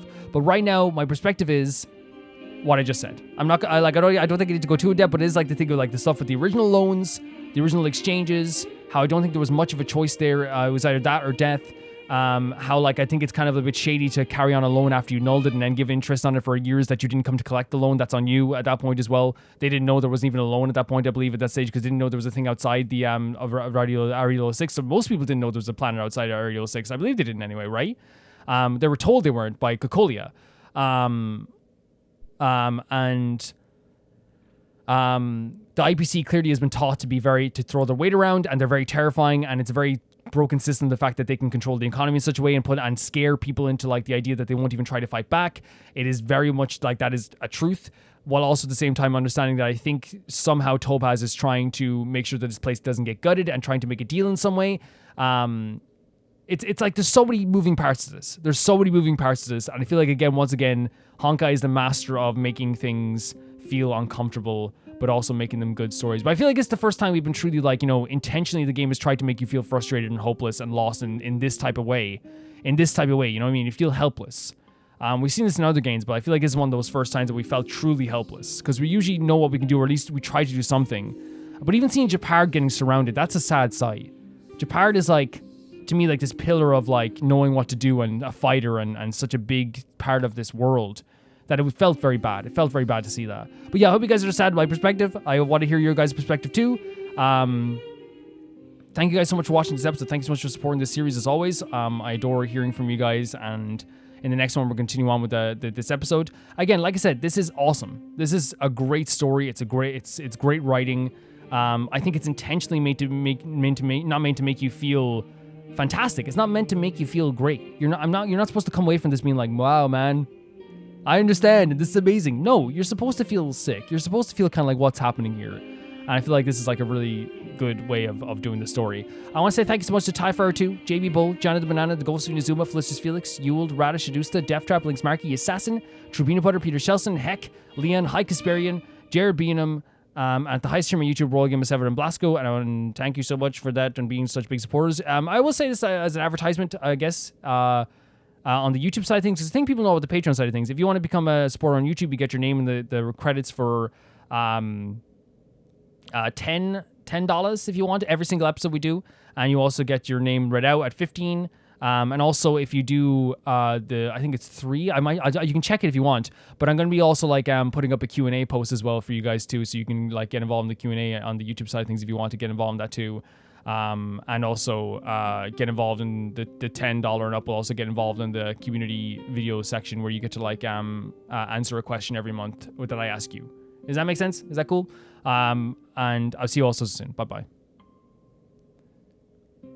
So, I wanted to insert something here because I feel like this is one of the first time, because this game has like a lot of nuanced discussions, and like the Xianzhou especially was like one of the most nuanced locations we've ever been to, and I think the game is super good at doing that. But I wanted to put this in here because I feel like this is like one of those things, it's one of the first times I think, maybe especially for Honkai fans, where you're going to see me kind of be very frustrated. As you see here, very frustrated. But I think the game is intentionally trying to make you feel frustrated, helpless, worried, and kind of a bit sick sometimes in this mission, where it feels like there's not much you can do, and it feels like feels very strange. And I want to say, like, I do think that the writing in this game is great. I think it's intentionally trying to make you feel this way. I think it would be, we'd be much worse off in a game if they tried to make it like too clean and happy and stuff, because I don't think Honkai does that. I think Honkai is incredibly good at making you feel a certain way that doesn't always have to feel fantastic. You know what I mean? We talk about the Luca quest, how like this was like a really funny quest to make you laugh and make you smile, and then it makes you sad and devastated, you know, and these are the intentional feelings that they probably want you to feel in some ways. You know, we did a quest recently with the Dan Heng stuff, right? With the whole thing where like, you know, Jin Yuan was like trying to like, you know, push Dan Heng into like, you know, doing this splitting of the water thing. We expressed how we felt like it. I express all the time how I felt kind of frustrated, and well, not frustrated, but kind of like upset that they would like, So I wanted to insert this thing here as well, just like people aren't confused by this. I think that like, you know, some people like maybe, especially Honkai fans, are probably not like used to this level of frustration from me. But again, it's just my emotions. I'm not going to hide my emotions, I think. And again, things will change over time and the stories will change. And I know you guys don't want me to sit here and, because I think it'd be so bad, like, and I talk about this later, it'd be so bad for me to be like, oh, I'm frustrated, but you know what? Let's not talk about it because it's, you know, the story will change as time goes on. You know what I mean? That no one wants to hear that. I will always express how I'm feeling in the moment. But I think also as well, I want to make it clear as well, now, you know, before we go any further in the video, that this is like, I think intentional. I think the game wants you to feel this way. It's the same thing with the Jin Yuan, and obviously not the same story, but the Jin Yuan and Dan Heng stuff. I think this game is so good at like adding these like really not frustrating moments, but these like moments that make you feel like a certain emotion. Like with the Dan Heng and Jin Yuan and like all, and you know, everyone kind of blaming Dan Heng for this stuff. It made me kind of like frustrated. It was like, maybe angry is the word for it. In some ways too. But again, it's also intentionally made to make you feel like really weird and confused, and there's so many different like threads and stuff that's going on here. And I think in this story as well, there's so many little things going on as well. But I think Honkai loves doing that. I think Honkai loves making you feel a certain way. And in this quest, we feel helpless, we feel frustrated, we feel upset and angry, and at times like a little bit sick at things that are happening and upset at things that are happening. I think it's 100% meant to make you feel that way because the characters are feeling that way. You know, Bronya is definitely feeling that way right now. You know, a lot of the characters are feeling that way. I think the game is intentionally making you feel that way. And I just want to make it clear that as we're going through this quest, it's not, you know, it's not me being like, and for future quests, I'm never going to make it a insert like this again. I want people to know that. But just so people know, for maybe who were like new or something like that, you only been here for a bit, 100%, it's totally okay. That like, you know, just because I get upset or frustrated at something. Before we go any further with this, I do want to say that maybe for people that, because I think people that are here for a while probably understand, but if there's people who are new or people that are passerbys, first of all, welcome. Thank you for coming to the channel. But I think this, just like most quests in Honkai, they're not meant to make you feel just happy, smiling all the time. That's not what they're meant to do. So I think during this quest, like, you know, we're already a bit frustrated. We're already a bit upset. I think it's intentionally meant to make you feel this way because the characters in this, you know, Bronya's feeling frustrated, Bronya's feeling helpless, and us feeling helpless as well is probably like a very natural feeling that the game wants you to feel in this way too. Being frustrated at a system that's in place, a broken system and all this stuff, I think it's a game that what the game wants you to do. We played the Luca quest. That quest was devastating. They didn't, you know, it's going to make you devastated. That doesn't mean it's a bad writing. I think the game intentionally wants to make you feel a certain way. And I only want to make this clear because I feel like this is probably like the most like frustrated and helpless that I felt in the quest going forward during this quest. And while I haven't finished the quest yet as I'm recording this, I do want people to know that like I still think that the writing of this is really good. You know what I mean? I think that intentionally they want to make you feel that way. It's the same thing with the the Dan Heng inhibitor Lune stuff where people were being very mean to him. I don't think the game wants you to be like, you know, the game wants you to feel like it in a way, probably that way. It's kind of like, it wants you to feel whatever way you're feeling. Whatever way you're feeling is okay. But in that sense, I felt like, okay, I'm kind of frustrated. I'm angry at these people for treating Dan Heng this way. But also at the same time, it's like, man, it's so F that they just see it this way because that's the way they do see it. But yeah, I want to make this clear going forward. I'll never make like an insert like this again, just so people know. Frustration with a story doesn't always mean I think the story is bad, if you know what I mean. I actually talk about this at the end of this too. I actually think it's good, but it's more of a case of like, if I'm frustrated by a story and the happenings in the story, I think the game is doing its job, if that makes sense. I think the game is doing its job well.